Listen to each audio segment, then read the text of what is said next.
Welcome, everybody. Thank you so much for coming here, Honorable Minister. Uh, we have today's function is all about Sawal Sehat Ka. It's by the Sunday Standard and many media people. Thank you so much, everyone, for being here on a very rainy day, being indoors rather than outdoors. And it's a real privilege to welcome the minister who has been in this role in a previous avatar as well. And I think she's become quite a veteran in this subject. So thank you so much for coming here. And thank you so much to Mr. Chawla for being here as well. May I now invite Mr. Chawla to offer a bouquet to the minister. Uh, if you could come on stage, the minister as well, please.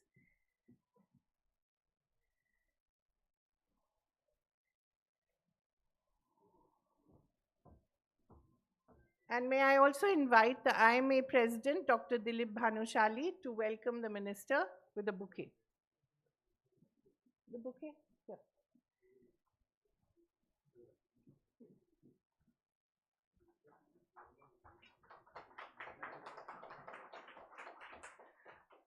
A little louder applause, ladies and gentlemen, please. I know, I think so. I think they've talked so much about. I was just overhearing conversations about Ozempic and diabetes, so I think they're quite exhausted. Thank you so much. May I now request the three of you to go down there and light the lamp? May I also invite Dr. Kalyan Goswami, Dr. Sanjay Rai, Dr. Dilip Bhanushali is of course there already, Dr. Trilochan Mahapatra, Dr. S.K. Verma, and Dr. Devakar Gupta. Could you please join the dignitaries in lighting the lamp?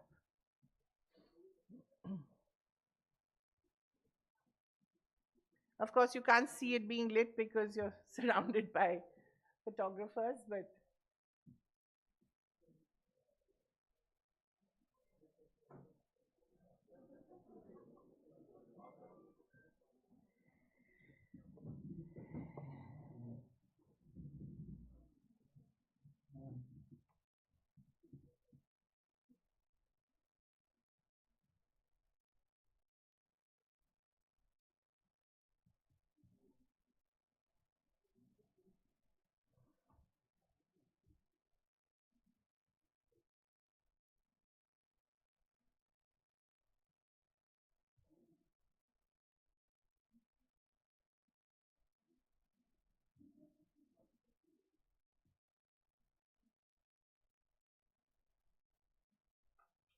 thank you so much, everyone. May I now request Mr. Chawla and the Honorable Minister to return to the stage for the next step of the event.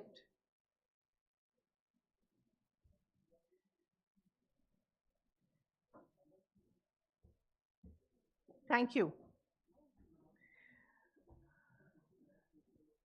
The collective medical wisdom here is, of course, quite something. I think we could easily open a medical college here, a temporary medical college. Thank you so much, all of you, for being here. As you know, we're all living longer. There are multiple issues with that. There's the rise of non-communicable diseases. You know that better than I do. And our lifestyles are evolving. Some of you would say they're regressing. And new viruses are being discovered, but at the same time, they're cutting edge cures as well. And the doctors, all of you are at the forefront of the war on all kinds of diseases which are yet to be discovered. And you're our curers, our carers, our counselors, everything. And I think we rediscovered our reason and our commitment to the medical profession during COVID. I think we all sort of understood the importance. But I think we've also retained that. So thank you so much for everything that you do. Please give yourselves a round of applause. Thank you very much for all that you do for the community and for society. May I now request the minister to deliver her address? And as I said before, she's no stranger to this portfolio. She was here earlier as well. So I think she can also tell us, chronicle the change that has happened in the medical profession and in the way diseases are being treated, and the way the nation has also changed in meeting these challenges. So over to you, Madam Minister, please.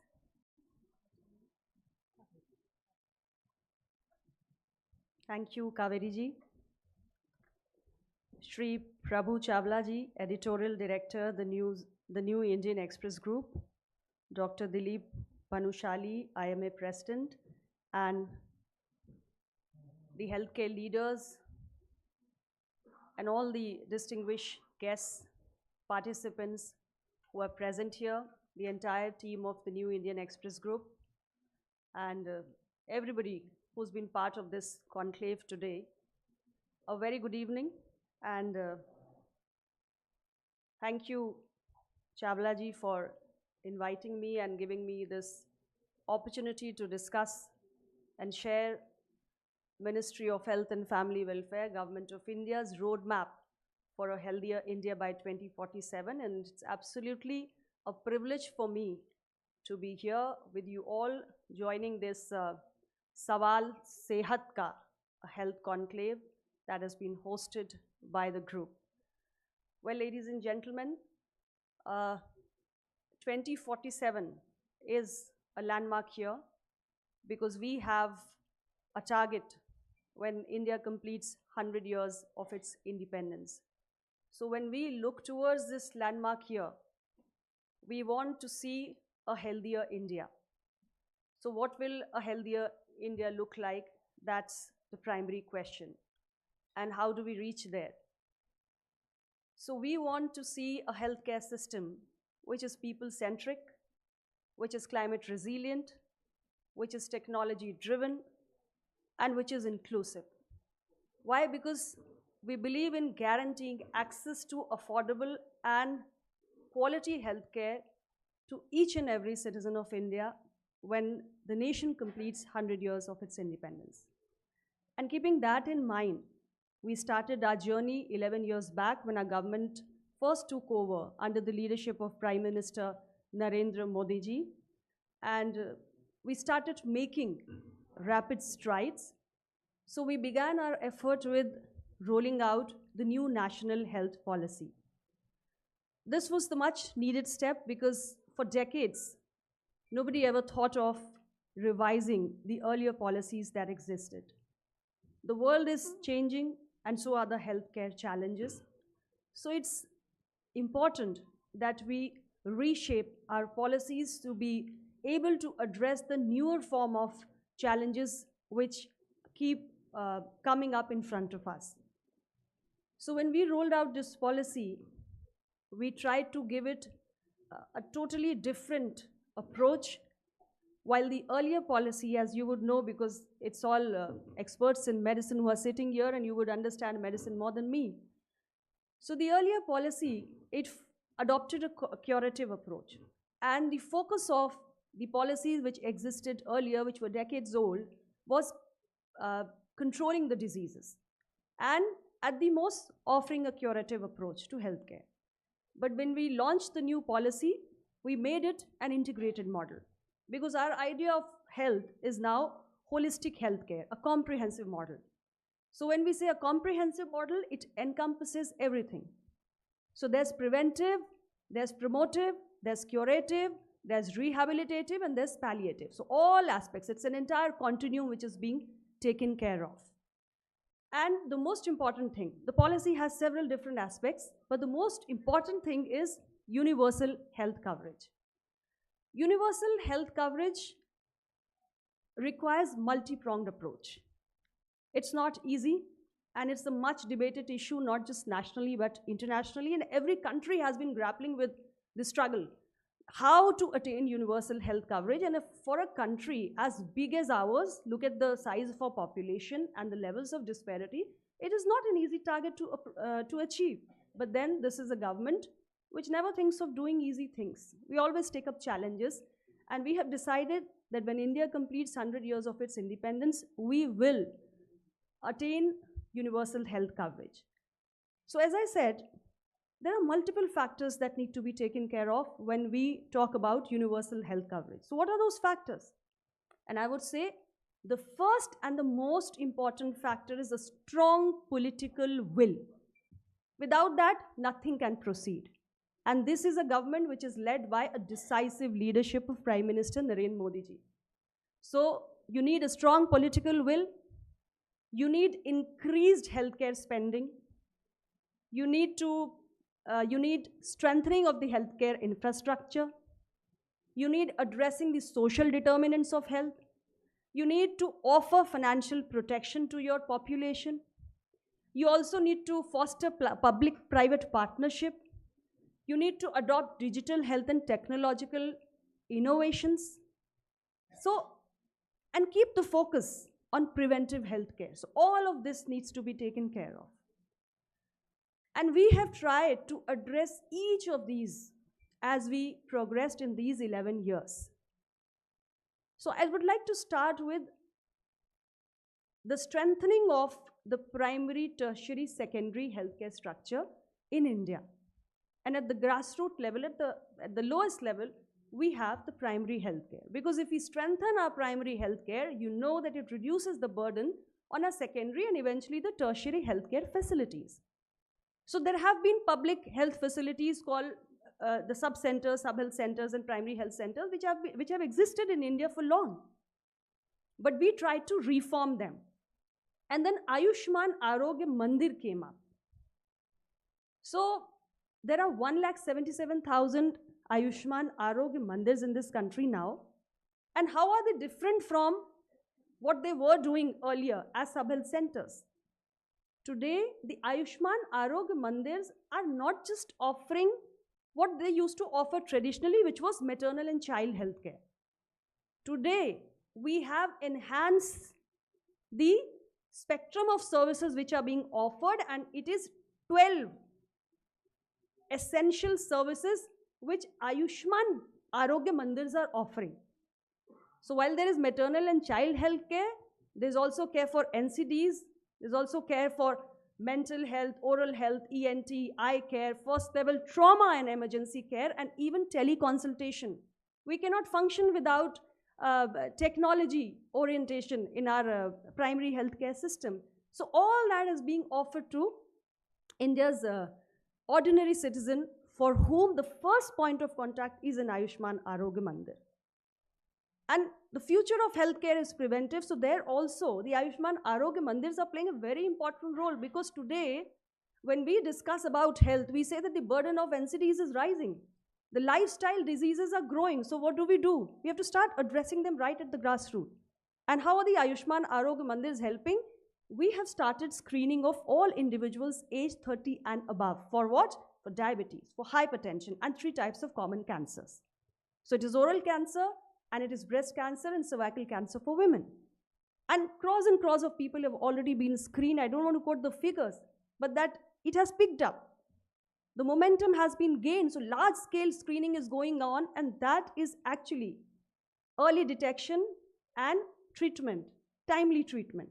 If you don't detect early, you would not be able to save many lives, but we've been able to do so today because of the new form in which the Ayushman Arogya Mandirs are functioning today.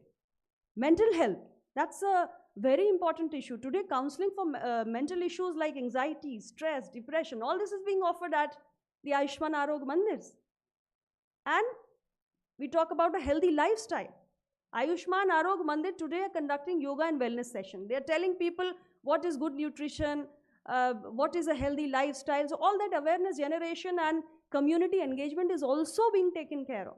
So that's the role these primary level health facilities are playing in growing that healthcare landscape, which we would like to see when we complete 100 years of our independence. Now coming to the importance of increased healthcare spending. Our government realizes that, recognizes what difference it can make if you increase the spending on healthcare. And national health policy talks about slowly increasing the spending on healthcare to 2.5% of the GDP, because there are so many countries surrounding India which are actually spending more. And we've started moving, we've started walking the talk. When our government took over, it was 1.1% of the GDP, the healthcare spending. Today, in 2024-25, it is 1.9%. So we are gradually moving towards 2.5. And the share of government health expenditure as part of the total health expenditure has gone up from 29% to 48%, almost 20%. And that's not a small thing in just 11 years. A very big concern for our country is out-of-pocket expenses. So how should that go down? Because a large section of our population, especially those from the disadvantaged sections of the society, will not avail medical facilities, will not go to a doctor, will not seek treatment. Why? Because they have to spend from their own pocket and there is nothing left in the pocket. So people are pushed into poverty because of these expenses. So our government tried to take care of this. And there is a clear connection between public healthcare spending going up and out-of-pocket expenses going down. So while the public healthcare spending has also gone up, like I said, from 29% to 48%, the out-of-pocket expenses have also come down in India. When we took over, it stood at 63%, and today it has come down to 39%. I don't have the latest figure, it'll go down even further.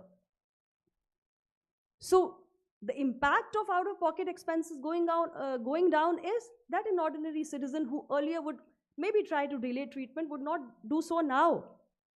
He or she will seek timely treatment, and that will, in a way, reduce the severity of the illness and also bring down the burden on the tertiary healthcare facilities. So that is how the government is moving. Then we have also to address the shortage of doctors and skilled professionals in times to come. We don't want to see that India where after completing 100 years we say that, oh my God, in this part of the country there's no doctor, in that part of the country there's no specialist. No, we don't want that. But then if you don't want that, you have to start acting now. And we started acting 11 years back. So we started scaling up the medical education infrastructure, and we've been able to build 157 new medical colleges in the country. Just 11 years. So 380 medical college, 387 in 2014, and today it's 780 plus, 101% increase. The number of MBBS seats going up by 130%, PG seats going up by 138%. And Prime Minister of India announced from the ramparts of the Red Fort that in this third tenure, over the course of 5 years, we'll be adding another 75,000 seats, medical seats, in our third tenure, so that we have more and more availability of doctors. So this is how we address the issue of availability of doctors also, so that there is a balanced doctor population ratio when we see India in 2047. And strengthening of healthcare infrastructure. So we came up with this huge program called Prime Minister Ayushman Bharat Health Infrastructure Mission. Huge investment is today being made to fill up those critical gaps which exist in our secondary and tertiary healthcare infrastructures. Diagnostic labs are being upgraded, critical care blocks are being created, research is being promoted. All that is being integrated with the frontline healthcare delivery. Why? Because we want our systems, our healthcare systems, to be prepared to face any crisis, any emergency. And those are the lessons that we derive from COVID-19 pandemic. There were gaps which existed in the healthcare ecosystem, and we could not really respond to the pandemic. We could have responded better. So we want to prepare our healthcare system for another pandemic if it comes, any healthcare emergency today. We have this new program which is called the National One Health Mission. What is that? We don't exist in isolation. So animal health, human health, environment health, everything has to be integrated, everything is interconnected. So that National One Health Mission is also being progressing under this government, because embracing that One Health spirit would mean that we would be able to shift from a reactive response to a proactive preparedness. You may have also read in the newspapers about the Bhishma Cube. That's another novelty we have introduced. It's a modular medical facility which can be very useful in providing emergency life-saving clinical care. And at all the 23 All India Institute of Medical Sciences which we've created. So there were, let me also mention that there were only 7 when our government took over. Today there are 23. So in all those All India Institute of Medical Sciences, we have the deployment of the Bhishma cubes also. And all this keeping in mind that our healthcare system has to be climate resilient. It has to be prepared to respond effectively to any emergency or health crisis that occurs in the future. And then digital technology, innovation.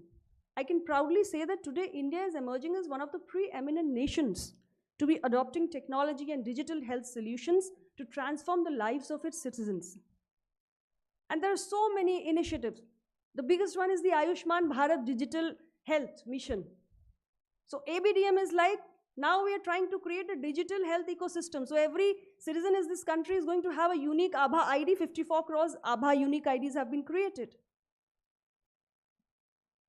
So whether it is Ayushman Bharat Digital Mission, or it's eSanjeevani, or it is eRaktakosh, UWIN, which is our universal immunization program portal, CoWIN app you have heard of, and Telemanas, which is a 24/7 helpline for patients suffering from mental issues. So these are proving to be game changers because technology, you agree that it has the power to transform the lives of individuals, improve the patient care outcomes, and also enhance the healthcare delivery. And that is what it is doing, and we are adopting these solutions. Today, we also have medical drones. So Prime Minister launched these medical drones facility for 11 All India Institute of Medical Sciences just last year on 9th Ayurveda Day. And we all know the potential of medical drones. Our Department of Health Research and ICMR, they are running schemes like MedTech Mitra, Patent Mitra, where you provide hand-holding support to healthcare innovators, startups, providing them regulatory guidance, giving them clinical validation, and also helping them in patenting support. And removing all the bottlenecks for them and making their ideas turn into market-ready solutions. Today, artificial intelligence is being adopted in its true spirit. We're creating centers of excellence at All India Institute of Medical Science, Delhi, Rishikesh, and also PGI Chandigarh. So our healthcare system doesn't stay untouched from digital health and innovation, innovative technologies. And government warns that there should be more and more public-private partnership. Ours is a huge country, as I said. We have a population, 142 crore people. And look at the levels of disparity. You know, it is not just desirable, it's also indispensable. We need to come together, the public sector and private sector. And there are so many areas where we could partner, and we are partnering. Private sector participation will help us in improving, I would say, idea. Its infrastructure, its efficiency, its delivery, and it's also access. And as we see it, health is a shared mission. It's a common goal. So nothing should actually refrain us from moving fast towards achieving our common goal, which is to attain best and excellent patient care outcomes. So that is how Government of India, I mean, there is a lot that can be said, but health is like vast. It never comes to an end. But these are broadly things that we are doing to address the major issues which exist in India's healthcare landscape. And all I wish to say is that we need to continue to work together, and we will be able to achieve our targets. Health, as I said, health for all is the belief and philosophy on which we function. Attaining health for all, it is not just an ambitious goal. It is not just a policy issue. It is a moral commitment of the NDA government led by Prime Minister Narendra Modi ji. Every life matters to us. So let us continue to work together, because we believe only a healthier India can be a developed India. And with this, I thank Prabhu Chawla ji once again, his entire team, New Indian Express Group, for having me here, and thank you all for your patience. Thank you very much. Jai Hind.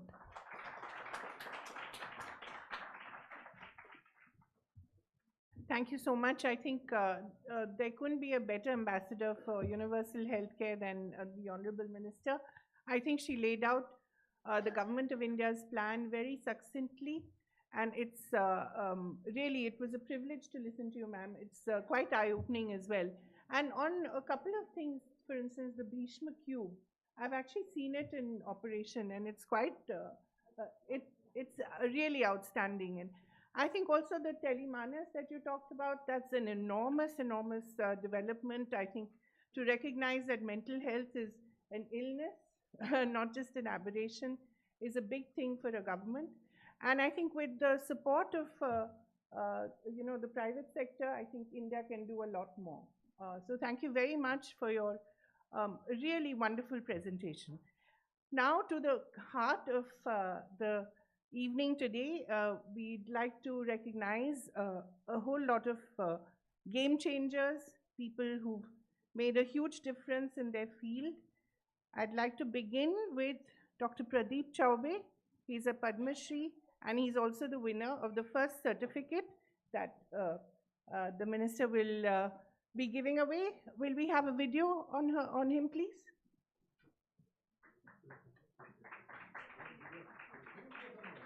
I think they're just 1 minute videos, and we'd like to play them if it's okay. Institute of Laparoscopic.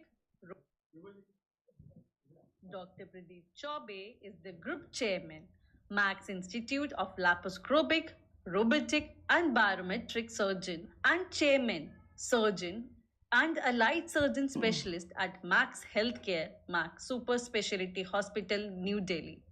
Dr. Pradeep Chawla belongs to the cadre of pioneer laparoscopic surgeons in the Asian subcontinent who took the leap from open to laparoscopic surgery. He was the first to perform laparoscopic cholecystectomy in North India, and since then he has worked with singular determination to develop and evaluate and propagate minimal access, metabolic and barometric surgery in India. He is the honorary surgeon to the President of India, honorary surgeon to the Armed Force Medical Services, and surgeon to His Holiness the Dalai Lama. Dr. Chawla.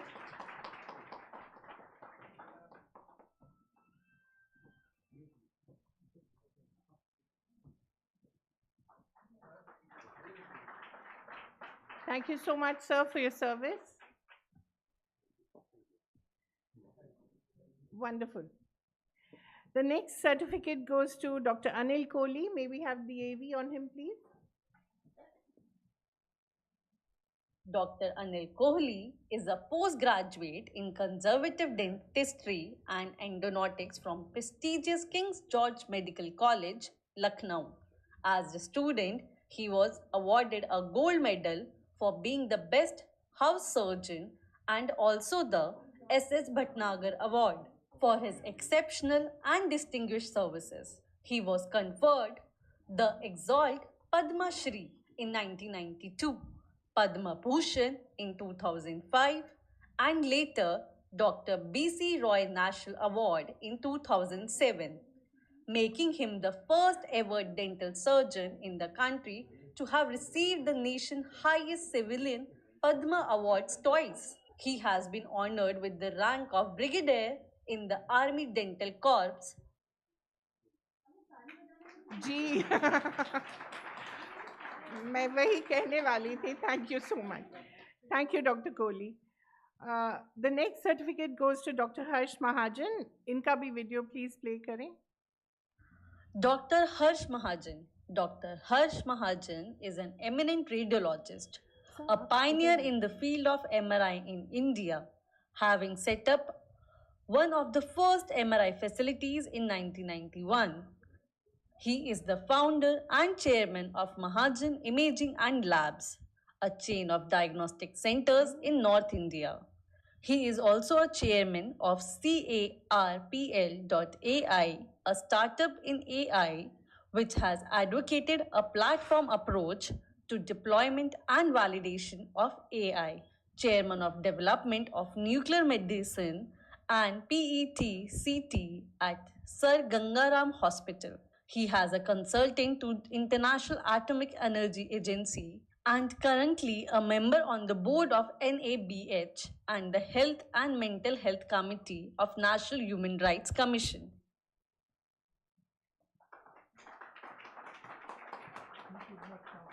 Oh, okay. I'm sure it will reach his hands. Thank you so much.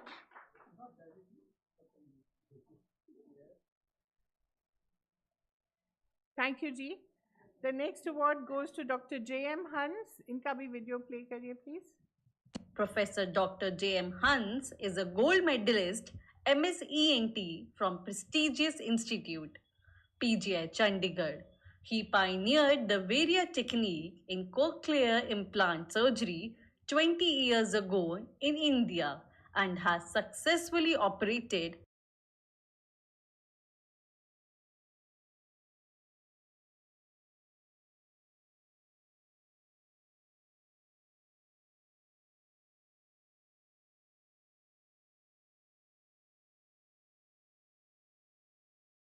SAARC countries. He was the professor and head of the Department of ENT at Ram Manohar Lohia Hospital, New Delhi. He is a fellow of the House Ear Institute, USA, and the Bionic Ear Institute, Australia. Thank you so much. I think the minister must be knowing most of the doctors who are being awarded today. Right. Thank you so much. The next award goes to Dr. S.K. Agarwal. May we have the video playing, please? Tremendous accomplishments of all the doctors. So congratulations Professor to all of you. Sanjay Kumar Agrawal. Professor Sanjay Kumar Agrawal, alumnus of King's George Medical College, Lucknow, served his entire career AIIMS, New Delhi, including 15 years as head of nephrology, a leading expert on infection during dialysis and transplantation. He published extensively on tuberculosis, hepatitis, CKD, glomerular disease, and transplantation. He conducted India's first CKD prevalence study and chaired ISN-funded CKD prevention conferences. Internationally, he was ISN Council member from 2011 to 17, founding ANIO member and recently awarded ISN Fellowship. He contributed to KDIGO, ASN, ACT, and WHO conferences. Thank you so much, sir. Little louder applause, please. We have a few more to go, so please keep the applause going. The next award goes to Dr. Anshu Rohatgi. May we have her on stage, please, and may we have Dr. Anshu Rohatgi is a senior consultant neurologist and a vice chairman at Sir Gangaram Hospital, New Delhi. He is highly respected clinician with over 35 years of experience in neurology and internal medicine. Dr. Anshu Rohatgi completed his MBBS and MD from Maulana Azad Medical College, University of Delhi, followed by a DNB and DM in neurology from GB Pant Hospital. He is also a fellow of Royal College of Physicians, Edinburgh, and a fellow American Academy of... Sorry for getting your gender wrong. Great. The next award goes to Dr. Vinay Agarwal. May we have the video, please? Dr. Vinay Agrawal. Dr. Vinay Agrawal, former National President of Indian Medical Association, IMA, and currently the chairman of Pushpanjali Medical Center, is a visionary thinker with relentless ambition of reform India's medical education system. His mission involves integrating research and innovation into healthcare landscape, aiming for transformative changes at the national level and aspiring to extend these efforts globally through collaboration with the World Medical Association. With exceptional leadership qualities and the determination to challenge conventional boundaries, Dr. Agrawal has been recognized with numerous prestigious awards, including the esteemed Dr. B.C. Roy Award for his contribution to medical education. Wonderful. The next award goes to Dr. Asit Arora. May we have the video, please? Dr. Asit Arora did his MBBS from Kasturba Medical College, Mangalore, Karnataka, 2003, MS General Surgery from SMS Medical College, Jaipur, 2007, MCH Surgical Gastroenterology from GB Pant, New Delhi, 2012. Dr. Asit Arora is an experienced gastrointestinal oncosurgeon with over 15 years of clinical and surgical expertise in managing complex GI cancers. A pioneer in advanced surgical oncology, Dr. Arora specializes in minimalizing invasive techniques, including laparoscopic and robotic assist surgeries, delivering superior outcomes and enhanced recovery for patients. Wonderful. Thank you so much. That's why I could hear you talking about Ozempic. Great. The next award goes to Dr. Praveen Gupta. May we have him on stage and may we have the video as well, please? A visionary neurologist at the forefront of innovation, Dr. Praveen Gupta is a renowned neurologist with over 20 years of experience in the field of neurology. He is currently serving as the chairman, Maringo Asia International Institute of Neuro and Spine, Chief Clinic Strategy, Growth and Innovation, North India, and Chief Mentor for Startups. He has established as a leading expert in the diagnosis, treatment of neurological disorders and has played a vital role in advancing the field of technology in India. He established the first stroke center in Gurugram and was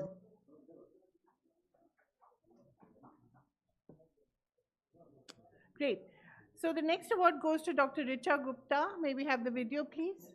Dr. Richa Gupta, a distinguished physiotherapist with over 15 years of experience, is the founder of Aligned Body Physiotherapy Clinic, now proudly operating 2 branches in East Delhi and South Delhi. Her inspiring journey began in a small room balancing motherhood with 2 young children and limited resources. Through relentless determination, she transformed challenges into milestones, becoming a certified chiropractor, osteopath, and top-ranking physiotherapy graduate from her university. She holds The next award goes to Dr. Viveka Kumar. May we have the video, please? Dr. Viveka Kumar, Vice Chairman and Chief of Cath Labs, Pan Max Cardiac Sciences, Max Super Speciality Hospital, Saket.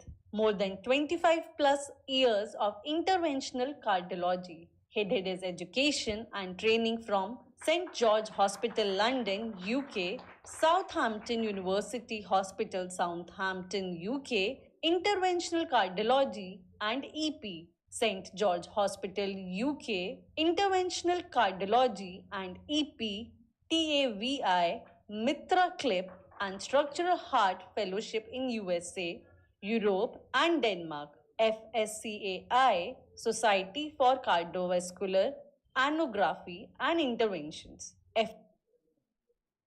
The list of degrees goes on. The next award goes to Dr. Sumit Gupta. May we have the video, please? And may we have Dr. Gupta Sumit on stage? Gupta. Dr. Sumit Gupta, DM Medical Oncology, Cancer Institute, Chennai. MD Internal Medicine, Chaudhry Charan Singh University, Meerut. MBBS, Tumkar Rajiv Gandhi University of Health Sciences, Karnataka. Dr. Sumit Gupta is a renowned cancer expert and has a vast experience of treating all sorts of cancers. He has been trained from Cancer Institute, Chennai, and All India Institute of Medical Sciences. His area of experts includes hematological malignancies and bone marrow transplants. The next award goes to Dr. Sonali Kohli. May we have the video, please, and may we have her on stage? Dr. Sonali Kohli, MD, Integrative Functional Dermatologist and Healthcare Entrepreneur. Dr. Sonali Kohli is a distinguished board-certified dermatologist with over 12 years of clinical excellence, currently serving as a senior consultant at Sir H.N. Reliance Foundation Hospital, Mumbai. She combines traditional dermatology with cutting-edge functional medicine approaches to address her root cause for skin conditions. And the last award of the day is Dr. Meha Kohli. May we have Dr. Kohli on stage, please, and the video Dr. as well. Meha Kohli. Dr. Meha Kohli is a very efficient professional and a very hardworking towards achieving high goals in the field of oral health care. She is an MDS pedodontist, done her bachelor's from Santosh Medical College and master's from Shri Bake Bihari College.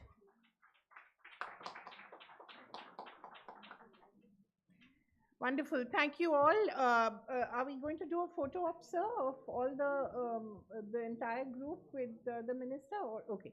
Thank you very much, the minister. Thank you very much, Mr. Chawla. I think it's over to you, Mr. Divakar now, Dr. Divakar. Thank you very much. Is there someone who has to listen? Yes. Good evening, everybody. It's yes. May I request you to please give the memento to the minister? yeah, yes. Definitely. I'll ask my partner, Sandeep, to ask Sir to present a memento to the minister. Thank you. That's really beautiful.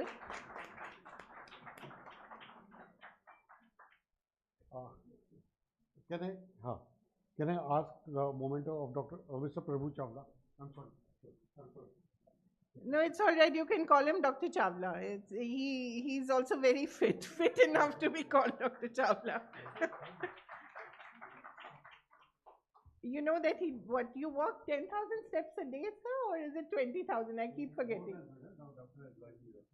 Not to walk that much, okay. Oh. My God. Right. Thank you everyone. It was a real pleasure, and thank you very much for joining us. Thank you, ma'am. Thank you so much. Thank you. I'll request everyone to kindly be seated.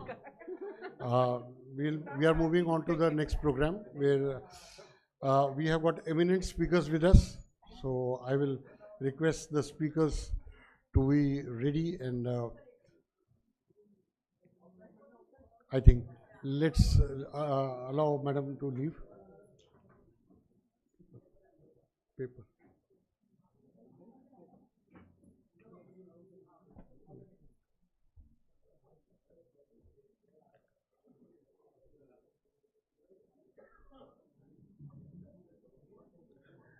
Everyone makes a function successful. It is many papers. Thank you. Bas, thank you.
To start a session, I will request you to please take your seat so that we can start our session. All the ladies and gentlemen who are present in this place, I would request you to please kindly take your seat so that we can start our session. All the speakers are here. I am really glad that they could make it in this evening. Can I request, sir, we will do this session completely, but after the talk. बाहर नहीं, please नहीं. Rajiv Dubey ji.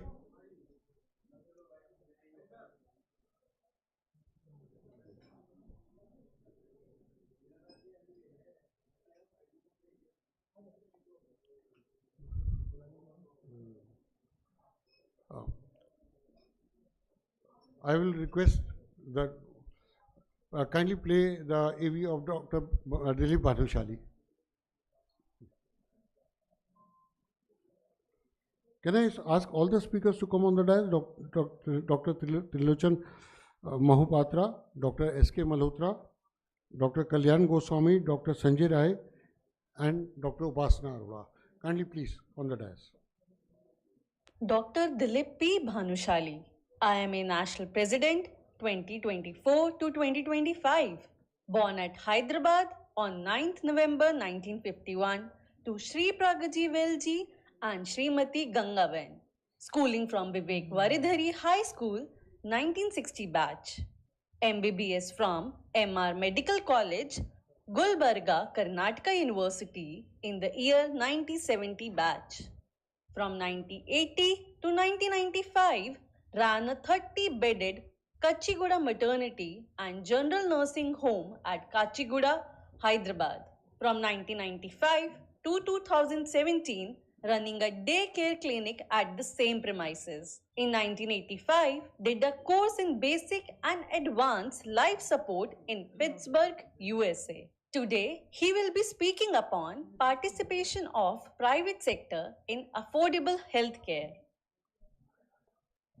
I request all the awardees to kindly stay back, as we have got a photo session after that, and there will be interview for you. So I'll request all the awardees to kindly stay back. Sir, Dr. Dilip Bhanushali, please, sir. PPT, please.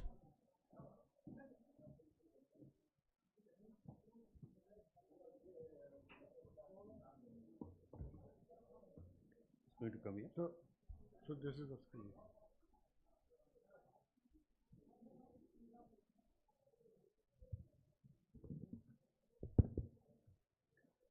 Namaskar.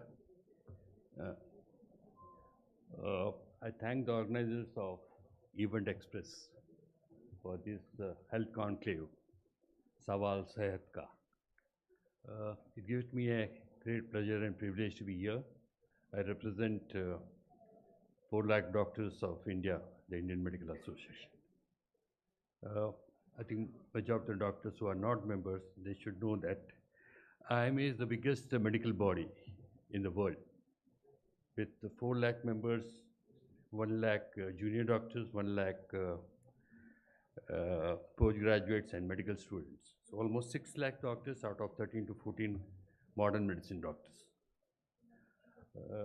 The topic what has been given to me is the participation of private sector in affordable healthcare. Well, as WHO has rightly said, health is a state of complete physical, mental, and social well-being, and not merely the essence of disease or infirmity. So it doesn't confine only to the health, but mental and physical are also the other parts of health. Now, Indian health sector faces significant number of challenges, with the lowest allocation of health funding in the percentage of GDP globally. We heard our minister saying that they have increased it. It has come to 1.9, where officially we were asking for 5% of GDP. India's overall health spending, both in public and private sector, currently is estimated to 3.8 of its GDP, lower than the limit urge of health spending share of 5.2%.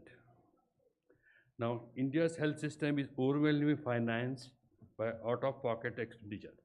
The minister was rightly saying that it has come down, but overall out-of-pocket expenditure, as we all have seen, it gives a lot of burden to every patient.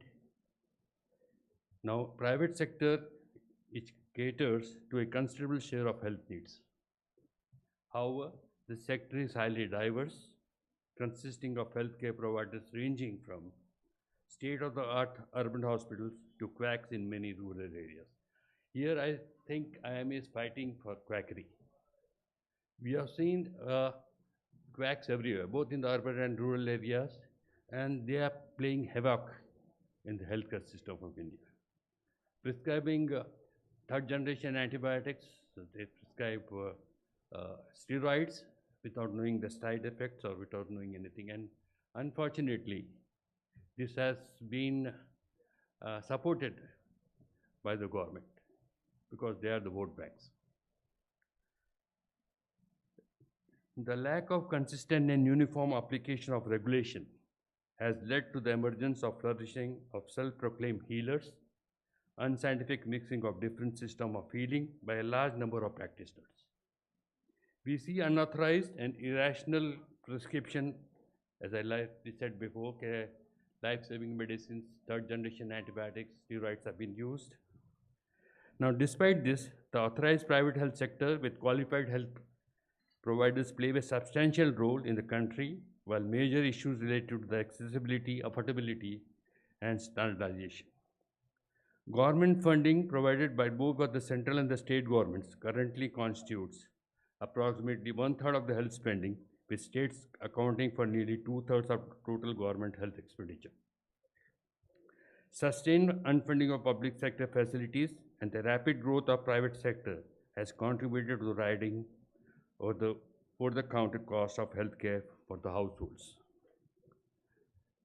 So in India, the healthcare scenario has transformed over the last few decades, and almost 87% of services are provided in the private sector, making the major stakeholder. Now, what should be our national health policy? The national health policy in 2017 not only advocates for exploring role of private-public partnership in achieving universal health coverage, but also been proposed as efficient model for disaster risk reduction. Now here we come, what are the challenges we are facing?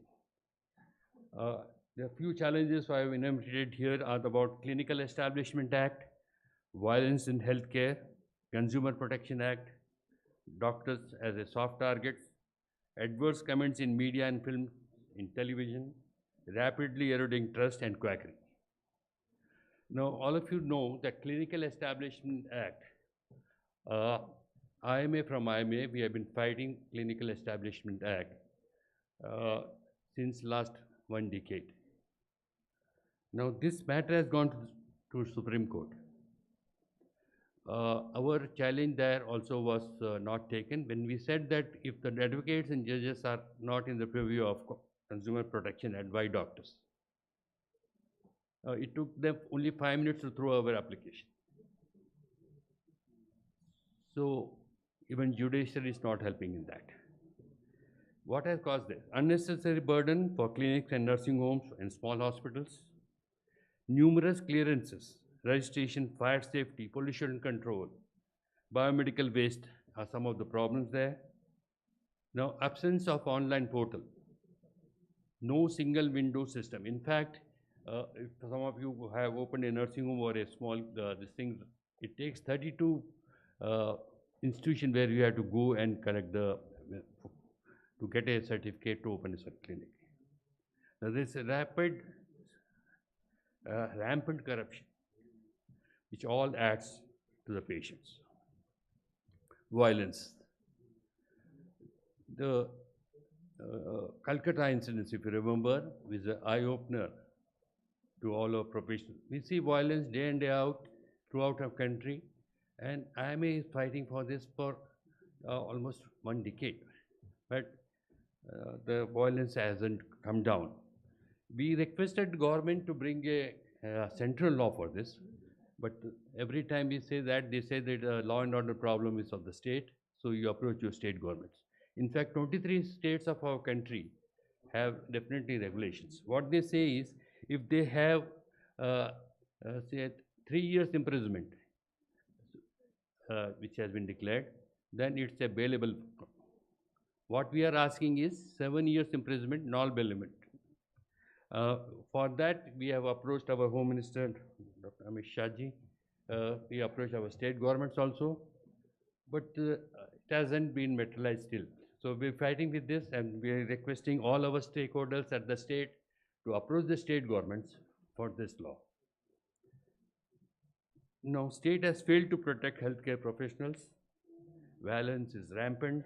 Can't create an atmosphere of fear. Now, what has this done?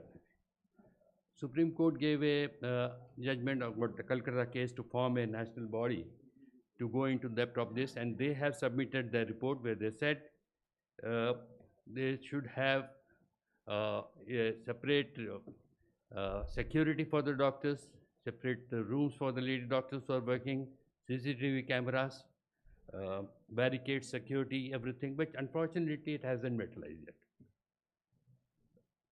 So the central law was needed, which is we are not still getting it. The second thing was Consumer Protection Act. Now this has eroded doctor-patient relationship. Doctors have gone into defensive medicine, and you have seen we are forced to write and to for investigations, because वो लटकती तलवार हमारे sir पे अभी भी है, consumer protection act, और इसके लिए we have approached the Supreme Court. In fact, the matter is sub judice still. What we are asking is exempt doctors from CPA. Why selective election only for the lawyers? Why not for the doctors? As I rightly said, doctors are the softest targets. They became fashion to malignant doctors. We deal with human body, but not and diseases. Don't target us. That's what we have been telling. And we see, they said, Vedona and hurry. We said, don't tell us God, because we are not God. We are also human beings. So what has happened is violence has become such a rampant thing. See, if they can, if there are very agencies where the patient can go, they can complain to the consumer protection and consumer courts, to the courts, or they can go to the national medical councils for the complaint. But they take law in their own hands, and we have seen incidences where the mob has, tried to burn the hospitals and kill the doctors. We hear the adverse comments in media, films, and television also played a very important role. Some of the films, if you have seen recently, they have maligned the doctor's prestige. So the important thing about media, every time I go for a function, I said, if you don't highlight what good doctors are doing, at least don't criticize them. So for the good work, you don't appreciate that. In a small part, you highlight and put it on the front page. So don't underestimate the power of media. Influence population very strongly. Please exercise restraint in this, because more than 95% of our doctors do good work. And please don't glorify minor issues in the norm. Now, as I said, Vaidyanarayan Hari, God if patient does well, thug if recovery doesn't happen. And doctors shopping, we have seen rampant shopping. Google doctor, unwilling to accept negative outcomes. This is some of the reasons for the violence. Quackery, I rightly said, encouraged by political class. They form the voter base. No other profession allows unqualified practice. Imagine unqualified pilots, engineers, or lawyers. Doctors are targeted for non-compliance of various acts. Uh, and this quackery has been, if you see, uh, the meetings of these quackers, you have the politician present there, and they encourage because they are the vote banks. Now, what are the solutions? Increase our health budget to at least 5% of the GDP.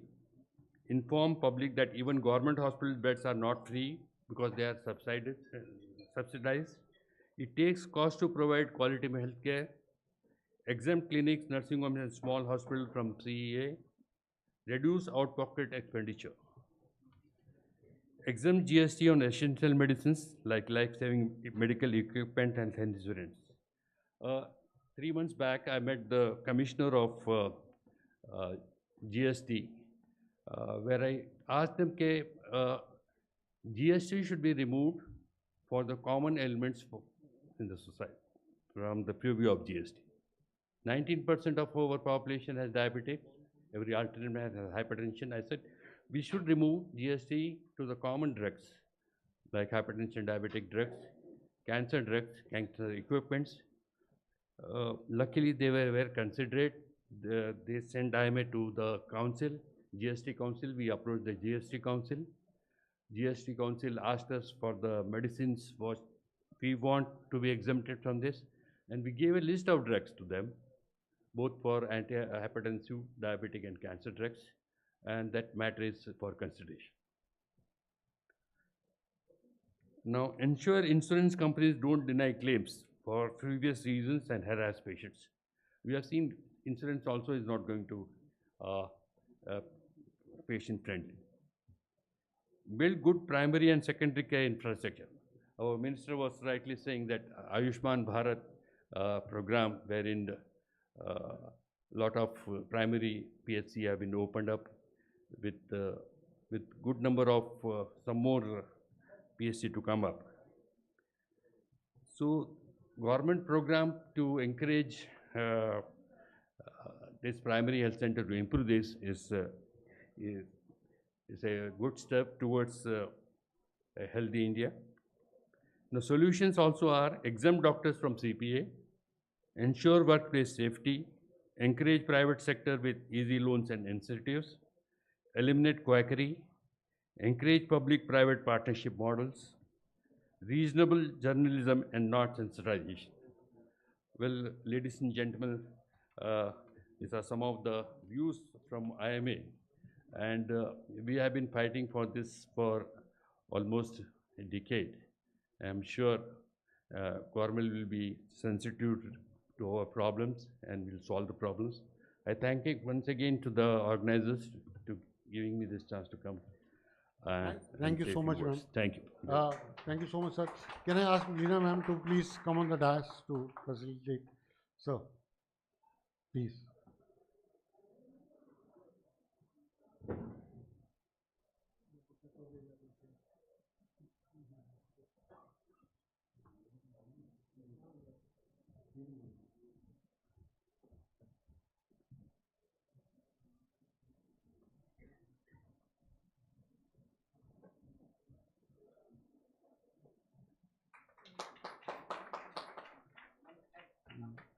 दादा हमसे देर हो गई bouquet पहले देना चाहिए था कोई नहीं दादा can I have one more bouquet thank you Dada has been very helpful in organizing this event, so we are very comfortable with him. So can I request to play the AV of Dr. Trilochan Mohapatra? Can I ask Dr. Trilochan Mohapatra. Dr. T. Mohapatra is currently holding the position of Chairperson, Protection of Plant Varieties and Farmers' Right Authority, New Delhi, a statutory body in the Ministry of Agriculture and Farmers' Welfare, Government of India in the rank of Secretary of Government of India. Prior to this assignment, he worked for more than 6 years as Secretary, Department of Agricultural Research and Education, Ministry of Education, Government of India, as well as the Director General of the Indian Council of Agricultural Research.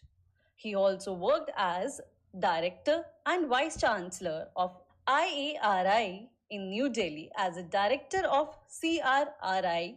Today, he will be speaking on how to align farm yield with national nutritional requirement. Dr. Trilochan, sir. So we are allotting you 10 minutes. I know it's very small time, but please, sir.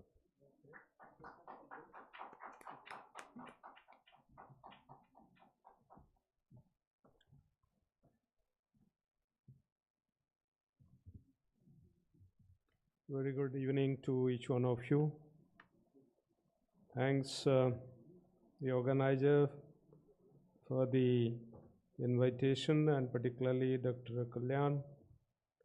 And Dr. Kalyan Goswami is old friend, so when he said ki you have to come, so I could not say no. And of course, such programs do attract attention of everyone concerned, and the formal request by Ms. Leena Shah, the new Vice President, the New Indian Express Group, and I was wondering whether it would be worthwhile to spend time, and I thought probably I would be learning from others, and in fact the previous presentation had so much of information, though I joined in between, but quite informative. So good evening to all of you. So it's only 10 minutes, so I don't want to really take longer. So much to talk about. The question is, how do we align the food production and farm yield with nutrition security? Certainly, we are comfortable with regard to what we produce. This year, 24-25 rather, would be remembered for a long time because we have record production of rice, wheat and maize, all the three crops, and food grain production touching almost 350 million ton mark. This is the third estimate. Very little is going to change after this. So 2024 and 25 is a year to remember. And similarly, horticultural production, Dr. Malhotra would speak more about it. Again, 367.7 million ton. That's again record production. If you compare 1950-51, where we stand, 25 million ton of horticulture produced, and more than 14 times we have increased. Of course, area expansion has been there, but productivity also has increased very significantly, not only horticulture crops and other crops. If you take rice, wheat, we have increased production more than 9 times and productivity by almost 5 times. So this is how we have come to this state of self-sufficiency, and we are exporting.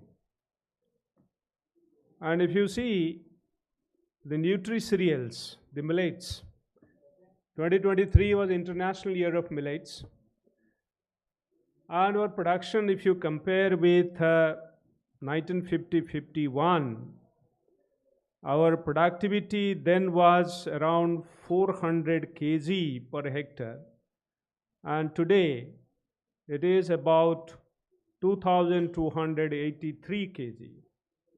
So 5.6 times we have increased this production of coarse cereals, including millets. Pulses.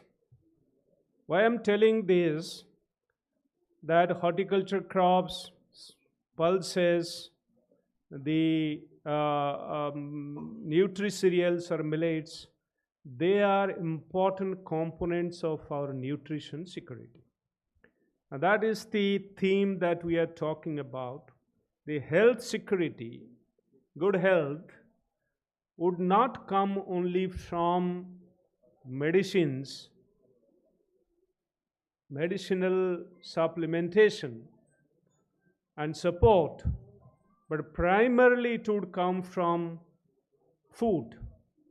So food nutrition determining the health status of individuals, that we have to keep in mind.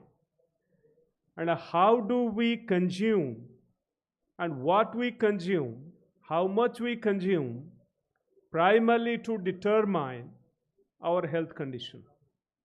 And the rest are there. They are our living style, lifestyle, how do we spend our time in terms of physical activity and other things. They would also certainly determine the health. It's a very broad thing.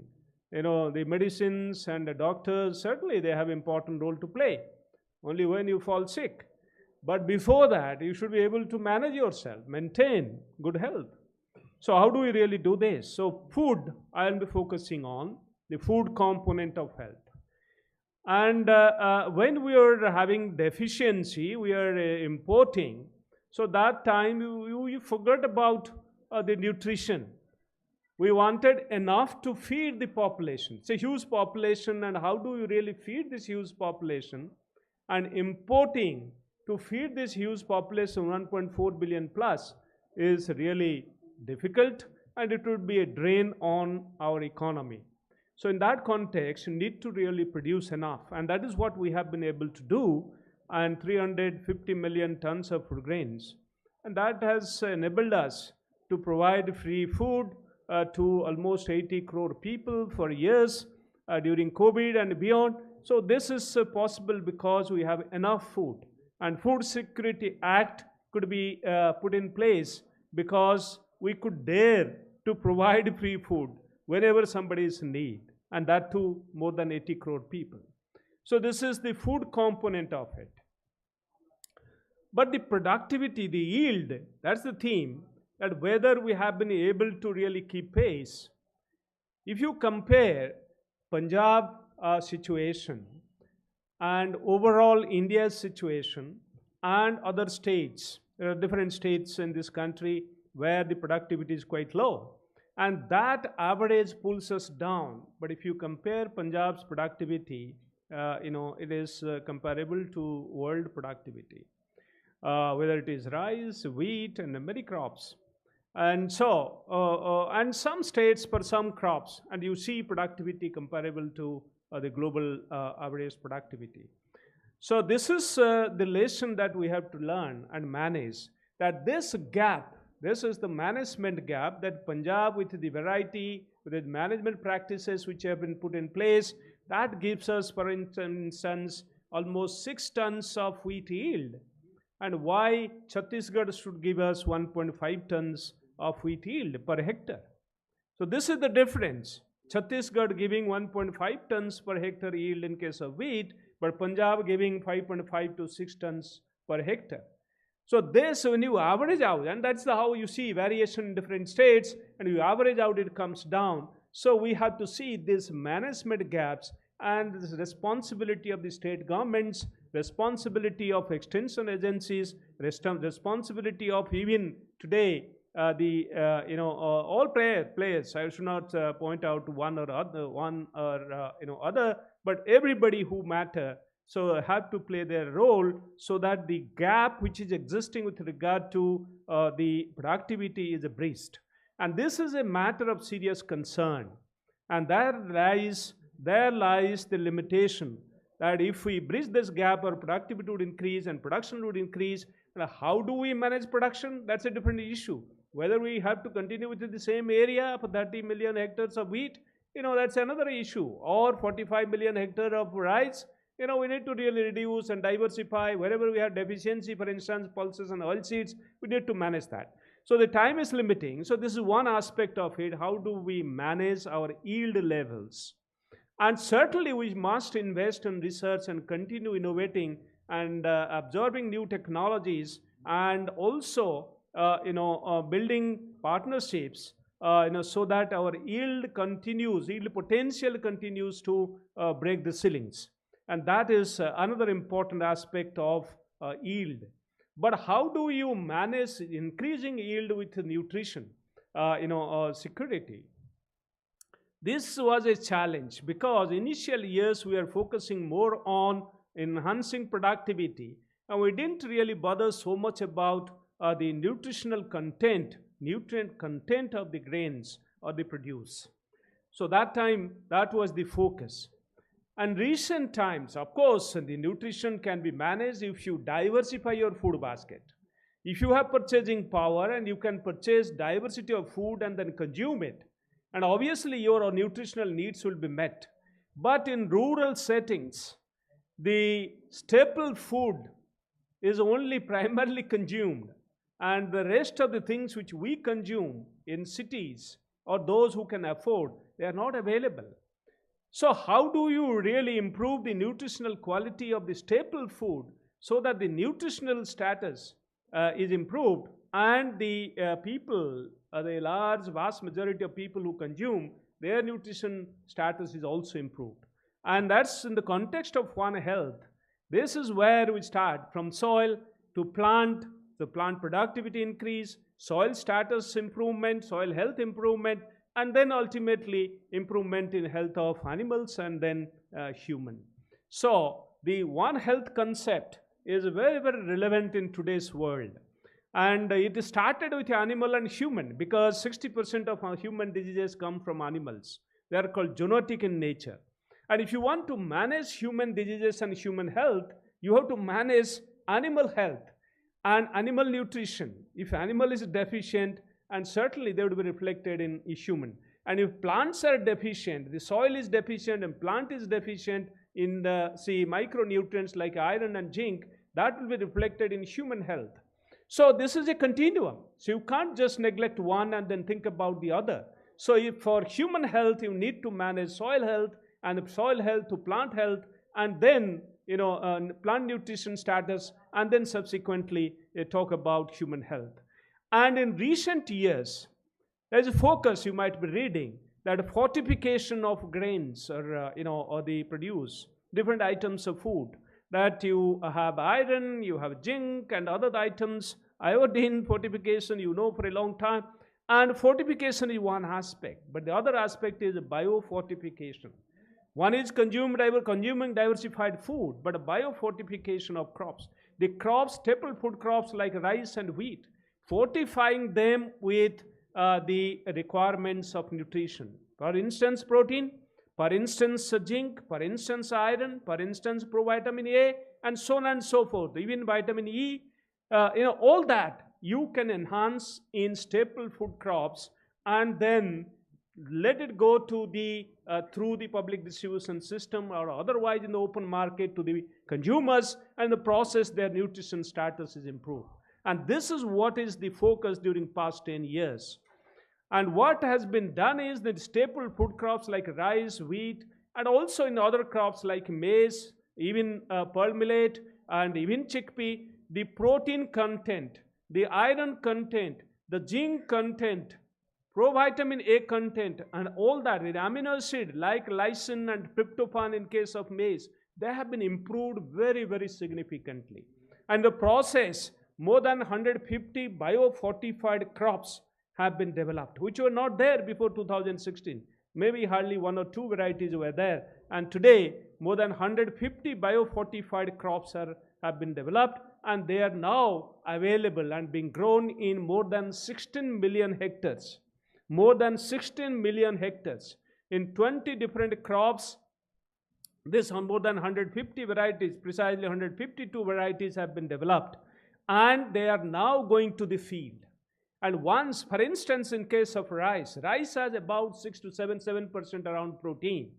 Today you have a variety which is called CR 310 and CR 311, and their protein content is more than 10%. This is a huge jump from 7% to 10%. And if you calculate per hectare area, it's a huge amount of protein which is actually harvested there in rice. And the rice grain is being sold as a doctor rice. And similarly, there are other brands which are coming up. And in case of another variety where both CR 311, both protein and zinc content has been improved. And you have in case of wheat called Pusa Tejas, and where the protein content has been improved, and also zinc and iron content has also been improved. More than 50% iron, 50 ppm iron, and 42 ppm zinc. It's a huge biofortified crop variety, hugely modified for nutrient content. And in case of wheat, there are varieties where yield is maintained at par. But in addition to high yield, these additional nutritional factors have been added. And that's the reason these varieties are going large scale to the farmer's field and they are being now consumed. But most important point is, once I developing a good variety, a nutritious variety. In fact, Honorable Prime Minister, when I was DG ICR and Secretary, Department of Agriculture Research, he asked me that what is the protein content in pulses? I said it is 18 to 20%. And he said, why don't you make it 25%? Always there will be an energy balance in a crop. You can't, even if you wish, because high protein crops, it's not easy to breed. But today, we have a chickpea variety which gives 27% protein. There are also varieties which are giving 24-25% protein. So 3-4 varieties have been developed in this period. And I said, Honorable Prime Minister, and we have succeeded in getting these varieties. And similarly, in case of lentil, getting very high level of the micronutrient, the zinc and iron, the lentil variety.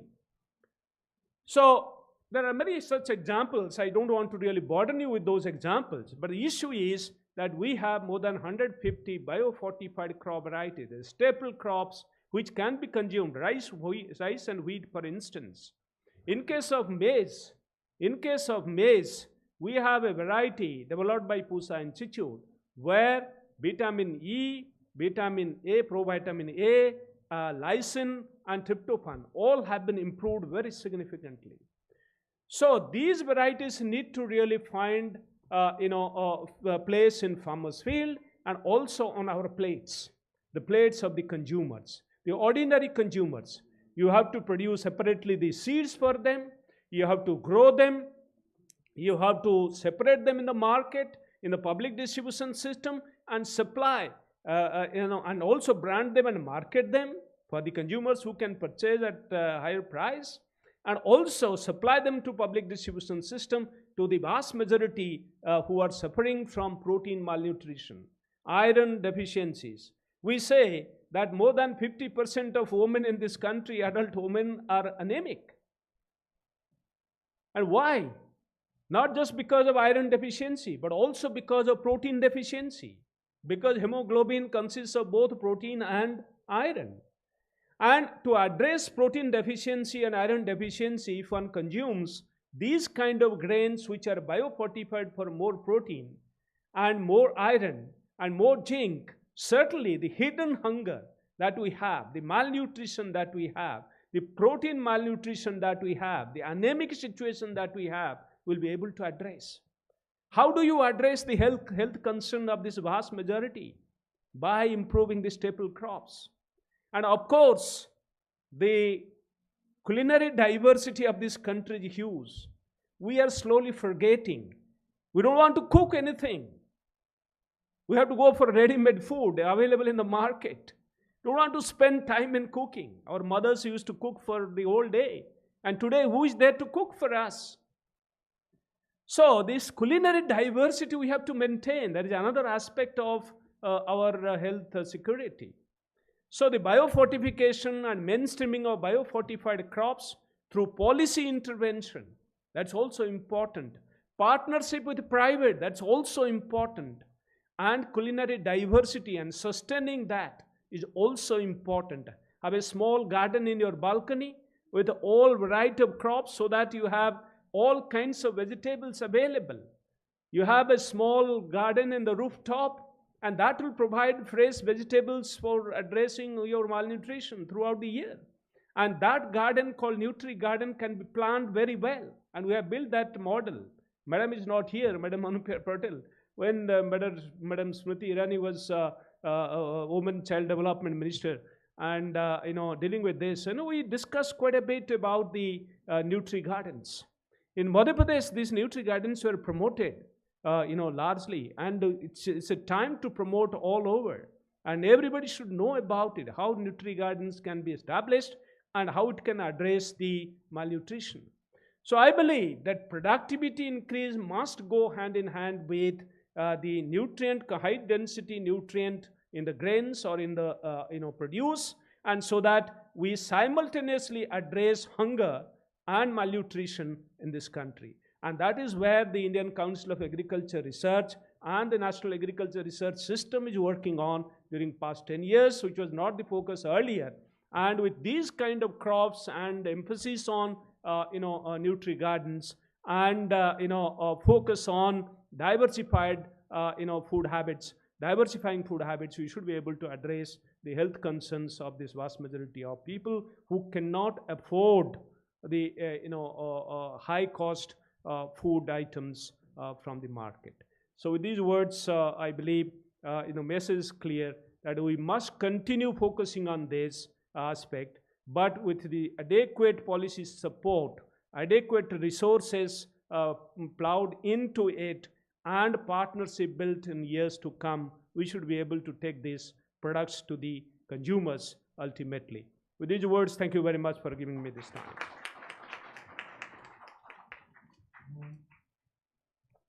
Thank you so much, sir. Veena ma'am, please do the honors.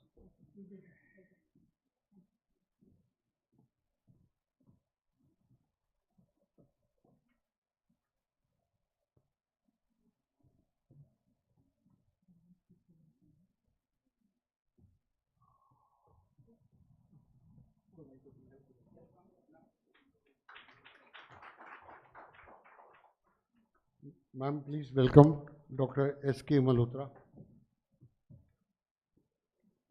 AV of Dr. S.K. Malhotra, please.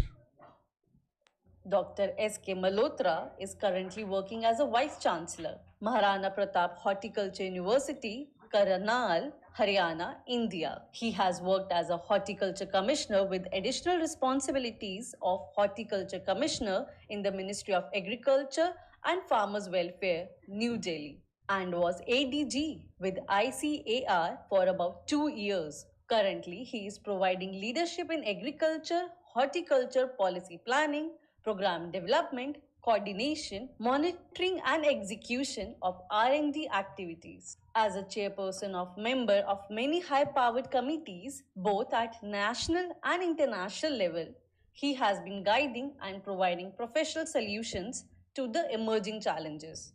Today, he will be speaking on changes in agriculture patterns to combat National Hunger Index. Dr. S.K. Malhotra, please. Thank you so much. Good afternoon, everybody. Well, on the dais, we could see Dr. Tirlochan Mahapatra. He is a very good orator. Once he speaks, I think nothing is left out to speak about anything. But anyway, he has always been a source of inspiration to the agriculture sector. He has taken many initiatives when he was Secretary Agriculture, Director General, Indian Council of Agriculture Research. And then I could see Dr. Rai.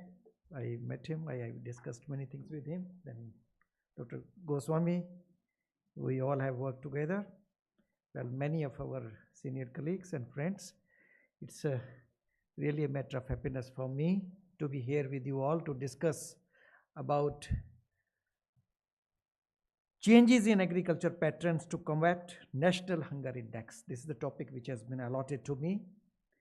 Well, in the just few speakers have already mentioned about medical science and many other aspects were discussed.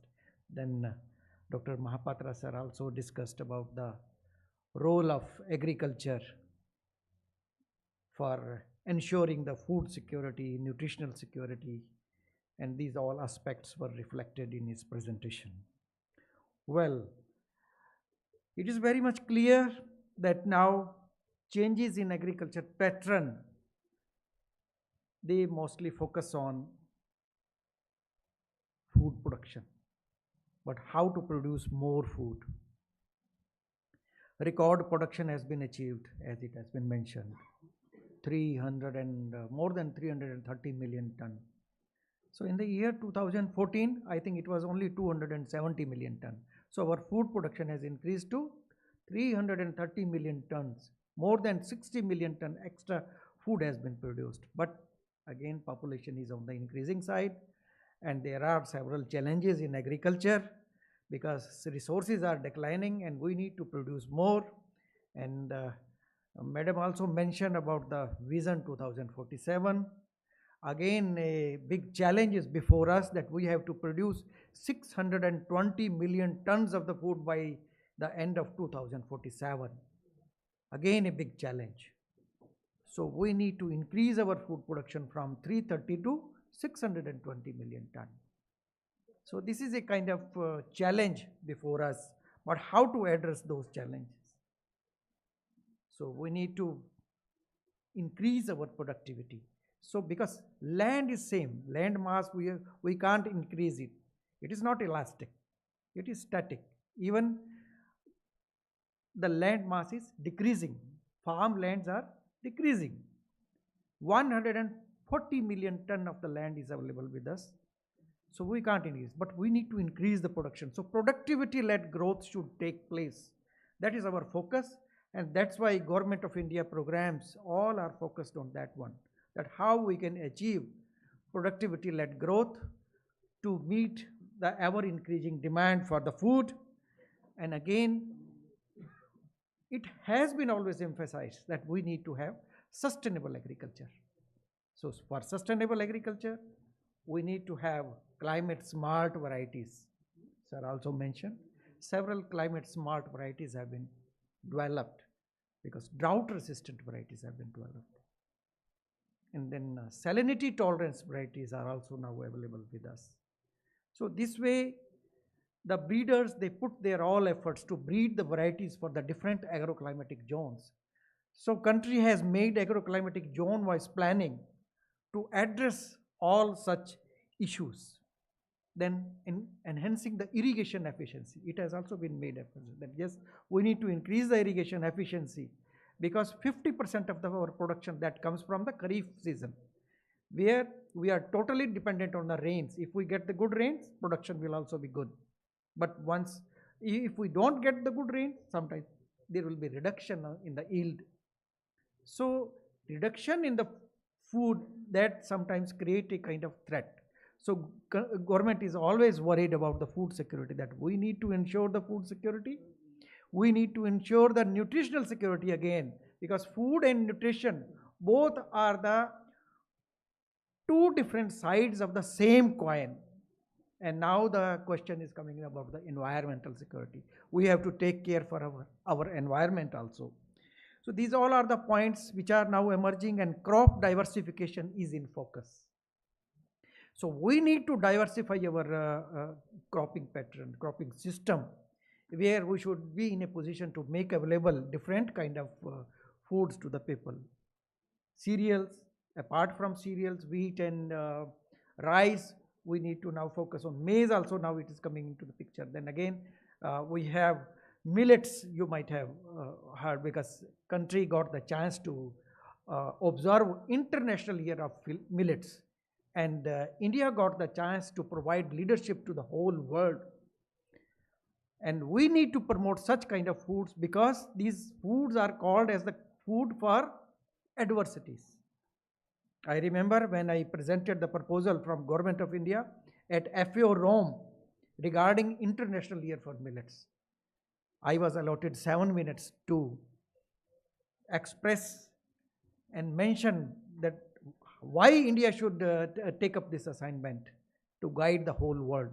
But I succeeded in convincing the House, where 194 countries were present, and then International Year for Millets was allotted to India, where I highlighted that the group of the crops, millets, the group of the crops, they are the crop for the adversities. They need less and they give more. With less water, with less nutrients, production could be increased. And another point which I highlighted, that these crops are nutritionally rich. Even ragi, everybody knows that it contains more calcium. Even it contains 3 times more calcium than milk, same quantity. Similarly, pearl millet, sorghum, these all are the crops which contains more zinc, iron. So here Dr. Mahapatra sir also mentioned that we need to increase micronutrient use efficiency. We need to take care of our health, where we need to provide all micronutrients to the soil, and those plants will be further translocated to the different parts of the plant, that micronutrients, and this way we can enhance our seeds with the micronutrients. So this way we can improve the quality. So we need to see from the both angles, quantitatively and qualitatively. So qualitative aspect is also required to be taken care of. Apart from the cereals, then we need to emphasize upon production of the pulses. Our pulses production has also increased because we need to fulfill the requirement of protein. As it has been mentioned that here by National Institute of Nutrition have already mentioned that 100 gram of I think protein, and then about 400 gram of vegetable crops they should eat, 100 gram of fruit crops everybody should consume. Similarly, some kind of RDA has been fixed. So RDA is again a nutrient based that system. So we need to provide all kind of foods. Fruits and vegetables are required to be put into our diet. So we need to increase the production. So National Horticulture Mission was started in the country. National Food Security Mission has been started in the country to enhance the production and productivity. So National Horticulture Mission promotes production of horticulture crops, fruits, vegetables, spices, medicinal and aromatic plants, then mushroom cultivation, beekeeping. These all are the areas which are well addressed through this system. So I'll not speak much, but I would like to mention that innovations have been made in agriculture. Several varieties have been developed. Production systems have been developed. Now the focus is on organic production also. Now the focus is on natural farming also, so that safe food could be made available to the people. Good agriculture practices are now being promoted, where a certification system has been set so that we can make available good food to the people. So this way many things are happening, because sometimes this medical sector may not be knowing that what is happening in the agriculture sector. So this way production focus is there, and all aspects related to food security, nutritional security, as well as environmental security are well addressed. So with these words, I'll stop my presentation. Many things have been already explained by Dr. Mahapatra sir, because he was the key person who was involved, and I also got the chance to work in his team as a director, as a assistant director general horticulture, and then as a agriculture commissioner, horticulture commissioner. Thank you so much to the organizers. Thank you so much, sir. Leena ma'am, please do the honors. So.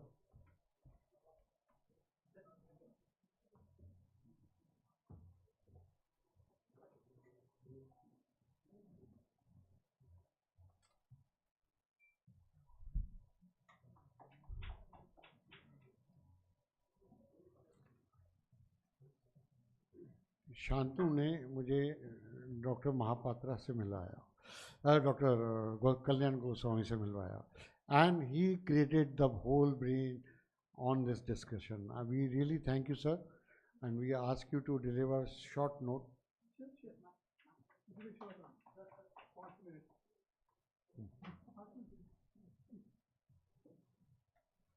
Dr. Kalyan Goswami. Dr. Kalyan Goswami is the Director General of ACFI. He has done his higher education from Jawaharlal Nehru University and Indian Institute of Foreign Trade, New Delhi. He is seasoned policy person having vast experience in public affairs who has closely worked with the policy makers in both central and state government level. He is also an eminent writer. He writes on agricultural economics and policy in prominent business magazines. He is presently the Director General of Agro-Chem Federation of India, an autonomous national policy organization working in the field of agriculture and rural development. Earlier, he has started his professional career as a civil service officer in West Bengal. Today, he will be speaking on safe nutrition. Dr. Kalyan, please. Thanks a lot for giving me the platform. I give thanks to Mahapatra sir and Malhotra sir. You have taken out time. Mahapatra sir used to be our Director General ICAR, and Malhotra sir used to be the Agriculture Commissioner. I have closely worked with them, learnt a lot from them. They're both are them is very close to the very, I'd say accessible and gentle. I'll take the name of Sanjay ji. I got introduced with him in AIMS only 1 month back. I've invited him to talk on pandemic. So let me start in a different way. I have been given 5 minutes time. Mahapatra sir has told a lot. बाकी जो था वो भी मल्होत्रा साहब ने बोल दिया. So let me speak in a different way. In 1830, one of the House of Commons member, T.B. Macaulay, he came to India. The East India Company and then later on British government, they sent him to India to find out infrastructure, the condition of infrastructure, education and health in this country. When he went back, after 5 years in 1835, on 2nd of February, he delivered a lecture in British Parliament. He told India is a green country. There are 13 crore people. It's a green country. I did not see a single beggar on the road. I have that lecture, so I have read it properly. I have not seen a single beggar on the road. Yes, there is a problem in health. There is no health facility. There is no road, all broken, whatever is there. But if I come to 100 years later in 1930, the infamous Bengal famine happened, where 40 lakhs people died. So what went wrong in these 100 years? The population from 13 crore, it has become 30 crore. Then Oxfam came. The British people, they invited Oxfam to do the investigation. They told India is having vast land, but the productivity in agriculture is very low. And then we got our freedom in 1947. And government, in front of the policy makers, the only question was there, how to feed 37 crore people. And they have taken advice from Norman Borlaug, who was the father of Green Revolution. And with the help of ICAR, Professor Swaminathan, ICAR one of the former DG is sitting here. So with the help of ICR, they started green revolution. And now you see the condition. हम तो बोलते रहते हैं कि 70 years में कुछ भी नहीं हुआ, ऐसा नहीं है. It's not that. The milk production has increased 11 times. The food grain production has increased by 7 times. And now we are a food surplus country. And then the government started thinking, meanwhile in 2013, even the Food Security Act has passed in the parliament. So you might be seeing that the government is giving 5 kilo anas to 90 crore people. I support it. Although debate will continue that we are killing the manpower. That debate will continue. That debate will continue, we are killing the manpower. But I support that the government is giving anas to these 90 crore people. That's a very good thing. So now government is thinking for nutritional security. Pet to bhar gaya, but you know, like you need to have nutrition also. You need to have mineral, you need to have protein, you need to have minimum fat, you need to have appreciable quantity of carbohydrate. In one of the report I was reading yesterday, that is from FAO, trustworthy organization, they have written that 74.2% of the Indians are not getting appreciable nutrition. Then I read another article which is saying 56% of the Indian, they are not getting proper nutrition. So when the report came about hunger index that we are standing at 105, we started hue and cry. तो हमने भी बोल दिया नहीं ऐसा कुछ नहीं है. पर देखिए 105 हो या 90 हो कुछ तो है. There is something. As the government report is saying, government of India report is saying, not me, 67% of the ladies, the girls, they are anemic. 64% of the juveniles, they are anemic. ये मेरा data नहीं है, government of India का data. So if we come at 105 in hunger index, I think there is some logic somewhere. Now let me come to my subject which has been given to me. Safe nutrition. Safe nutrition.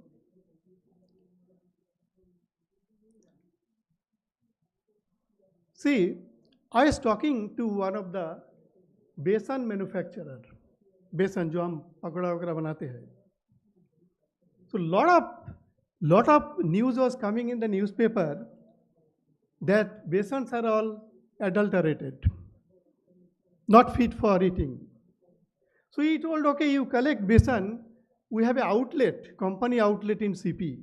Now you tell me, शाम को अगर बारिश हो रही है and my wife tells pakora खाने का दिल कर रहा है, then I have to drive 28 kilometers to get besan.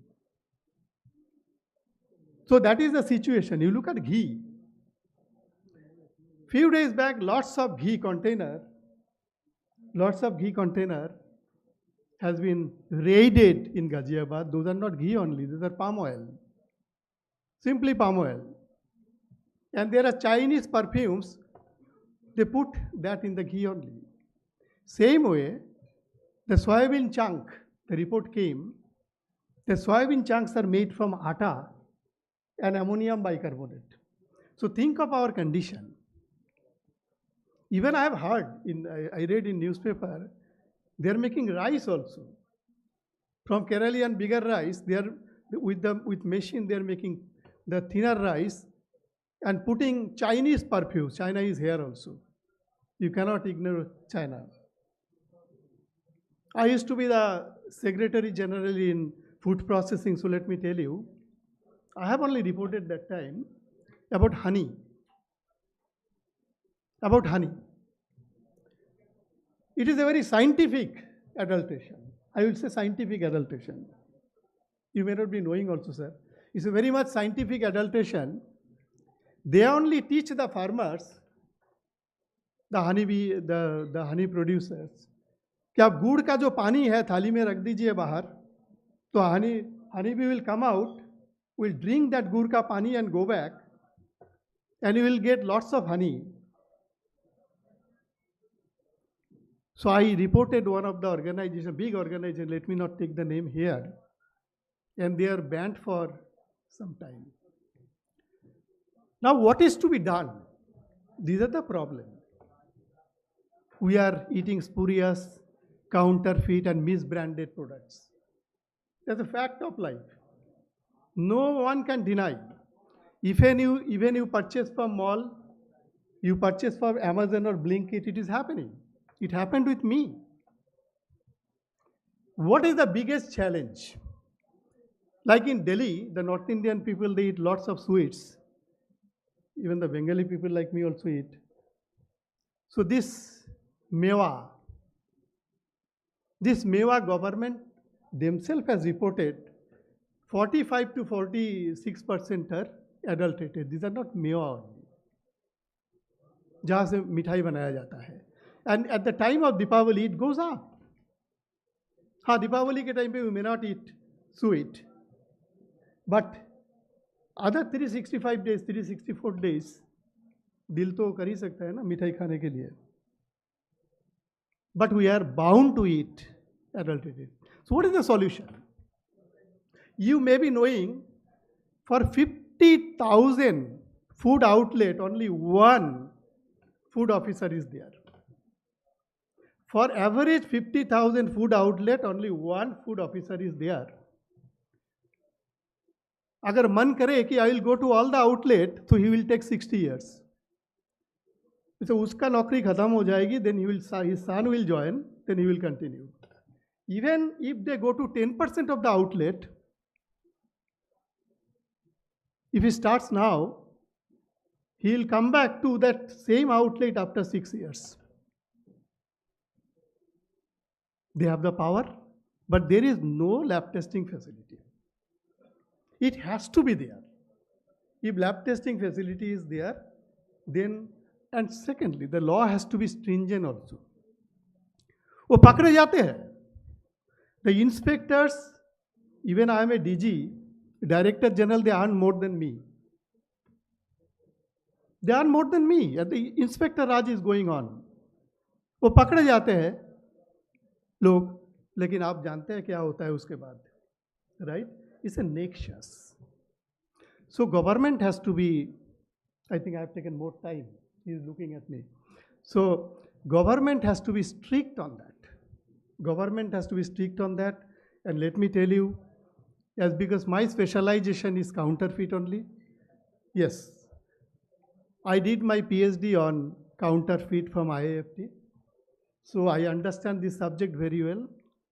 After the Notebandi, when the rural economy was broken, and after that only the COVID came. It is no one's fault, COVID came. So the entire rural economy and semi-urban economy broken. Urban, there was not much impact, let me tell you. So government knows that it is happening. But government be, sir, आप माफ कीजिएगा मुझे, government be not taking that much of initiatives. कुछ तो करके खा रहा है ना.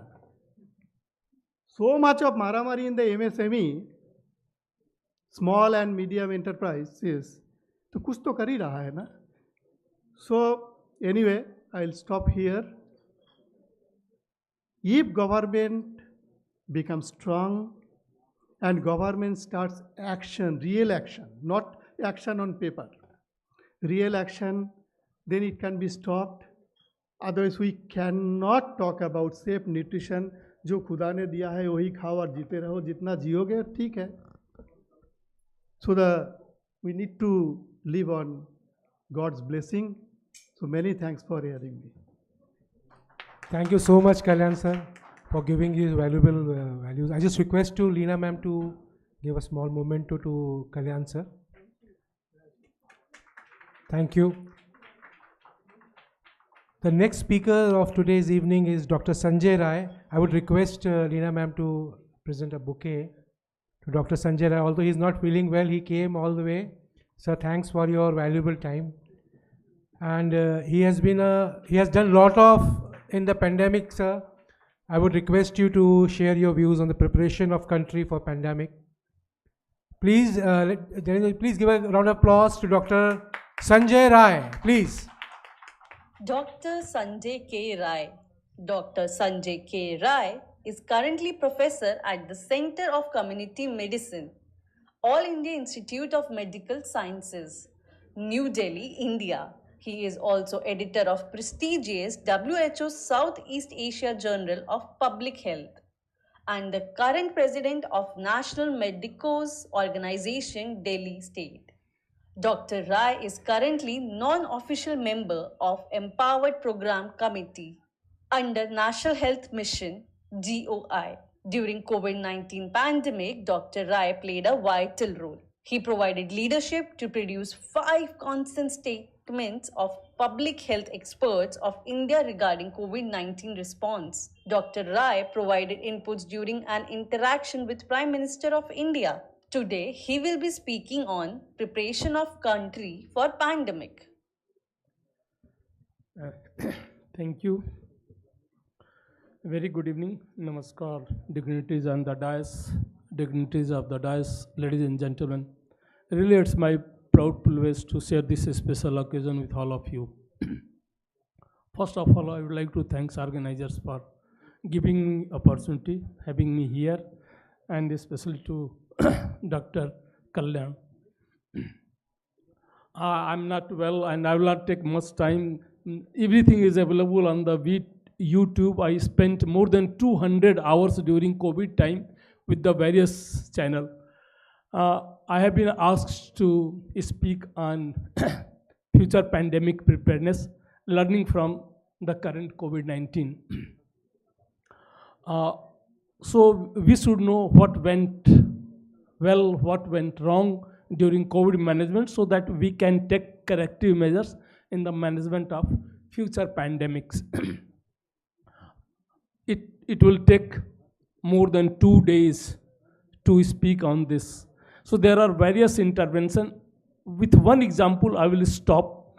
And everything is available on the web also. There were many new strategies we adopted during COVID management. When the first time this COVID was reported from Wuhan in December 2019, and in this country, the first 3 cases in January 2020. And then February, we didn't report any case. In March, gradually, we started increasing cases, and then on 22nd of March, 1 day lockdown, and then on from 25th March 2020,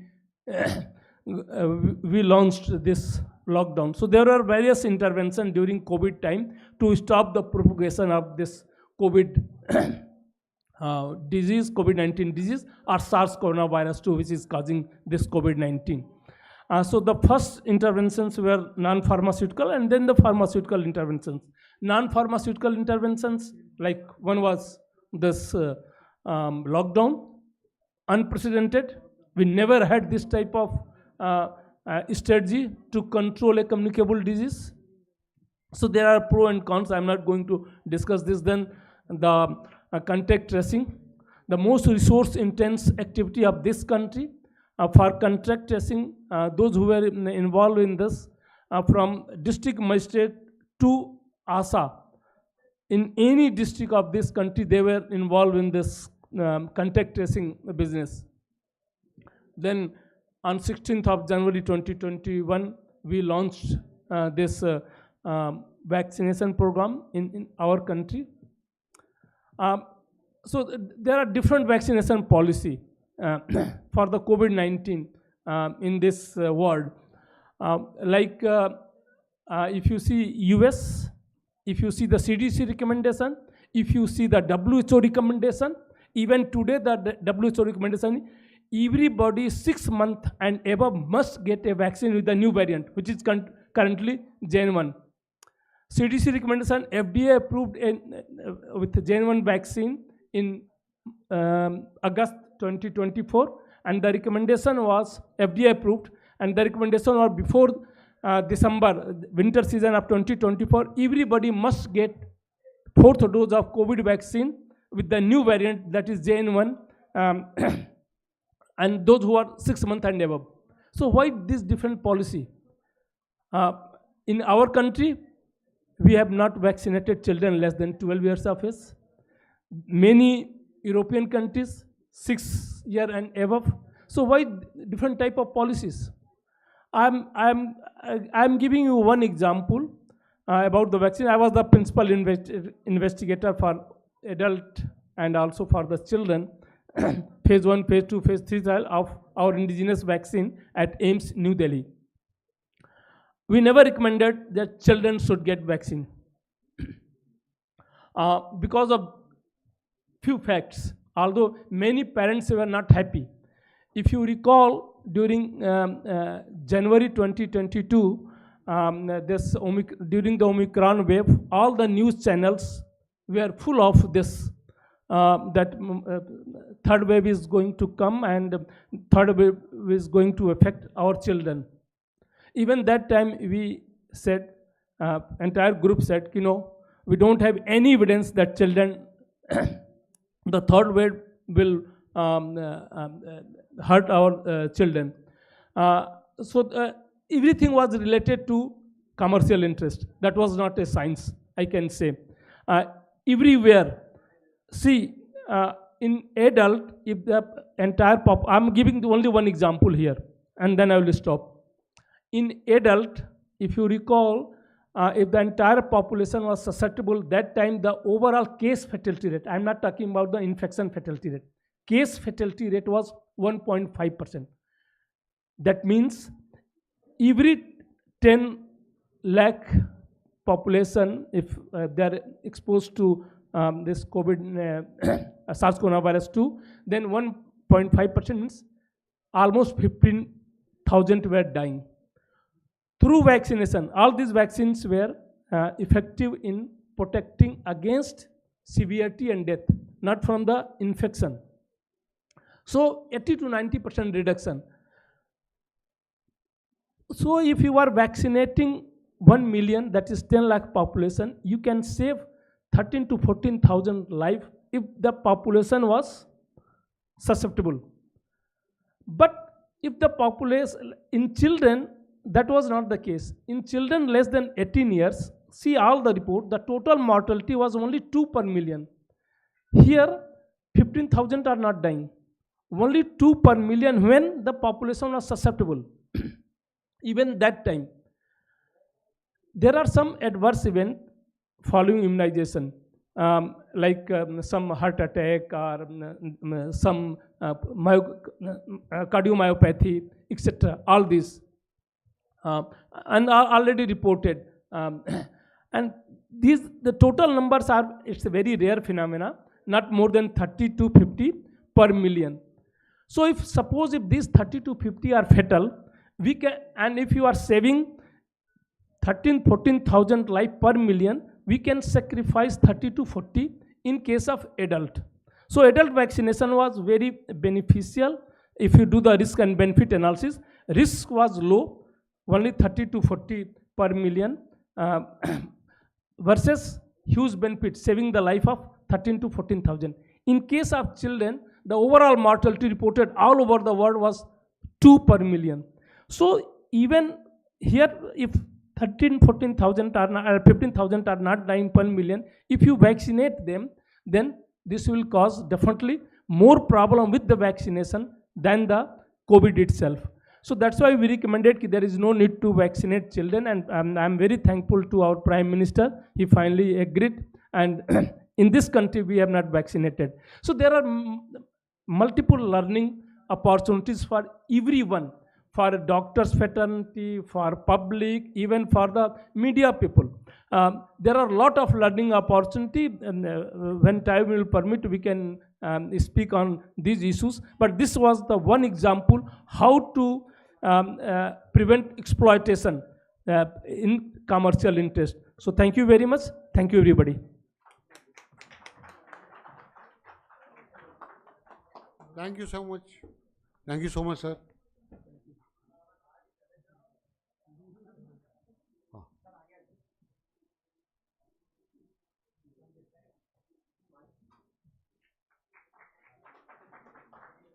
Ma'am, Leena ma'am, please. I want you to be on the dais. Thank you. I want to thank all of you for such a informative and it's, I think, a very thought-provoking session, and we must continue with more of these sessions and with little bit more of time. I'm sorry, today I was trying to hold you with the time. I'm sorry for that. In the end of the session, I want to thank all of you who came over and made this a success.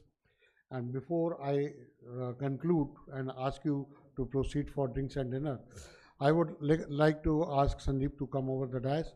We want to thank few of our supporters who has really supported our function.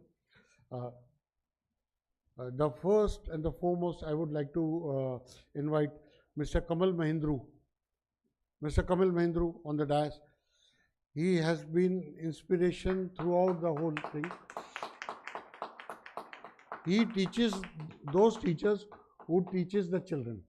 He teaches how to teach physics in the rural and sub-rural and urban area.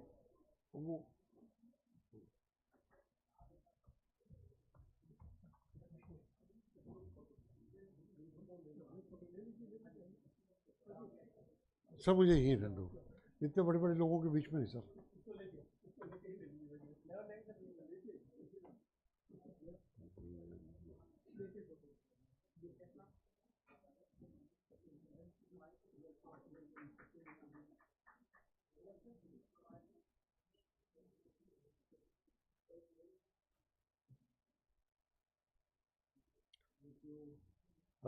Kamal Mahindru ji, please.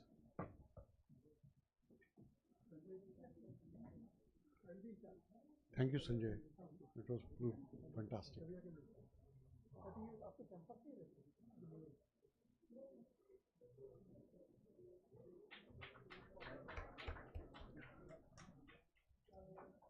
I would like to request Dr. Rajni Jain to come on the dais, please, ma'am.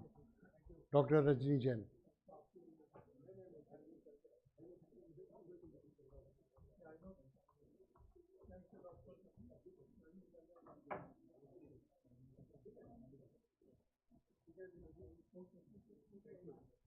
Sandeep.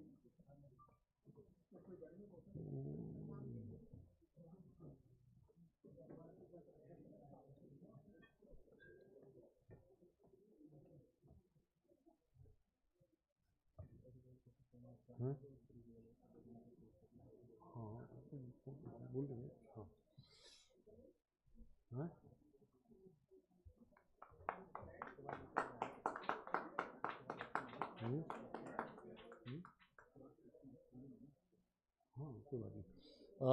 Can I request Loin Dheeraj Goyal ji to come on the dais, please?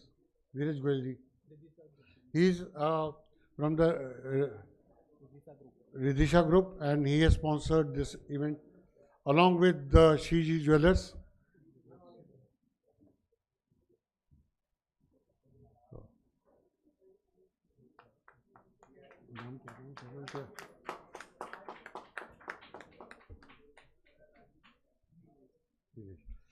Nilesh ji, please, on the dais. He's from Shiji Jewelers. He has sponsored this program.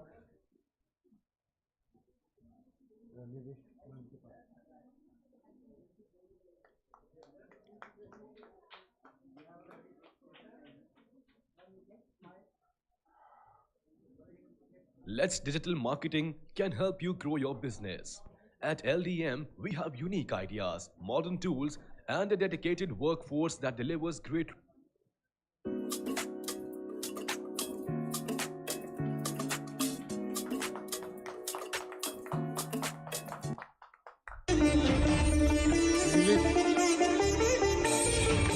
The last honor, last but not the least, Mr. Sandeep Singh from LDM.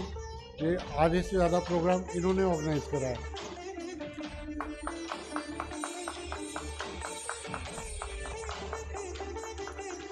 Let's Digital Marketing can help you grow your business.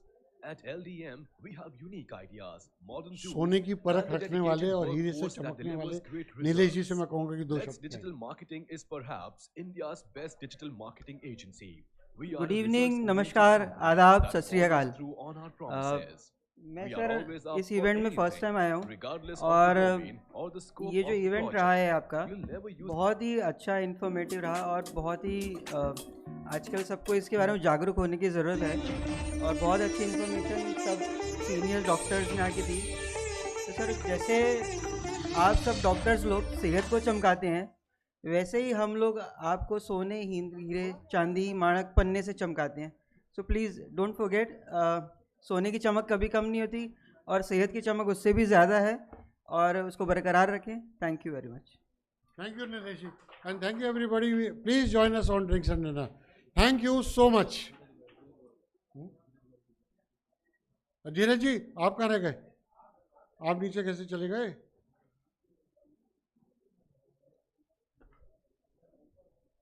बरसात हो रही है, ठंडी ठंडी हवा चल रही है और क्या खाने का मज़ा है? आम। आम के बागों के मालिक बनाने आ रहे हैं धीरज गोयल जी। धीरज गोयल। यहाँ आज सबसे पहले तो डॉक्टर दिवाकर जी का और संदीप भाई का शुक्रिया अदा करूँगा तहे दिल से कि उन्होंने आज इस प्रोग्राम में हमें यहाँ आने का मौका दिया। और उससे भी ज़्यादा अधिक जो आज यहाँ विशिष्ट महानुभव आप सब सामने बैठे हैं, कि कोई भी किसी कार्यक्रम की जो शोभा होते हैं वो मंच के साथ साथ जो सामने जो प्रांगण में बैठे होते हैं वो ज़्यादा अच्छे, उनकी वजह से ही कोई भी कार्यक्रम शोभायमान होता है। तो मंच पर सम्मानित अतिथिगण तो पहले से जो हैं जा चुके हैं और कुछ हमारे सामने बैठे हैं, तो फिर भी एक पंक्ति कही जाती है कि सम्मानित मंच और अति सम्मानित सदन, सभी को मेरा नमन। मैं रिदिशा ग्रुप से धीरज गोयल, और विशेष रूप से हम जैसे आज हेल्थ कॉन्सेप्ट की बात चल रही है, हम लोग हेल्थ के एक प्रोग्राम में आए हैं, तो इसी के अंतर्गत हमारा भी हेल्थ से ही रिलेटेड एक हम लेकर आए हैं अपना प्रोजेक्ट कि आम तो खाने ही हैं, पर आम खाने के लिए हमें आम के पेड़ लगाने भी हैं। तो आप अपना मैंगो फार्म या बेम्बो फार्म या फ्रूट ऑर्किड और अलग अलग तरह के प्लांट्स जो आज आवश्यकता है, हम लोग बाकी सब चीज़ों में आज भौतिकता में इतने बह गए हैं कि जो वास्तव में एक आवश्यकता है कि हम लोग सेहत को कैसे अच्छा रखें। तो सेहत को तो हम लोग खाने से तो अच्छा रखेंगे, लेकिन हमें वो खाना जो शुद्ध है वो मिलेगा कहाँ? तो वो आपको मिलेगा आपके अपने फार्म हाउस में। तो आप अपना एक फार्म हाउस बनाइए, उसमें अपने वेजिटेबल लगाइए, प्लांट्स लगाइए, फ्रूट्स लगाइए, और विशेष रूप से आप नीम के पेड़, आंवले के पेड़, बेल के पेड़, आप इन सब चीज़ों को प्रोत्साहित कीजिए, लोगों को प्रोत्साहित कीजिए कि जीवन में जितना ज़रूरी हमारा पैसा कमाना है उससे कहीं ज़्यादा ज़रूरी हमारा पौधों को और पेड़ों को लगाना है। तो मैं एक स्लोगन के साथ अपनी बात समाप्त करूँगा कि सांसें हो रही हैं कम, आओ पेड़ लगाएं हम। और फार्म हाउस चाहिए आपको तो रिदिशा ग्रुप हमेशा आपके साथ है, कभी भी हमसे आप संपर्क कर सकते हैं। मेरे विजिटिंग कार्ड काफ़ी लोगों के पास हैं। बहुत ही स्वादिष्ट आम मैं आप सब लोगों के लिए आया हूँ, खाइए। और अगर अपना मन बने कि आपको अपना फार्म हाउस बनाना है तो हमसे संपर्क कीजिए। जय हिंद, धन्यवाद।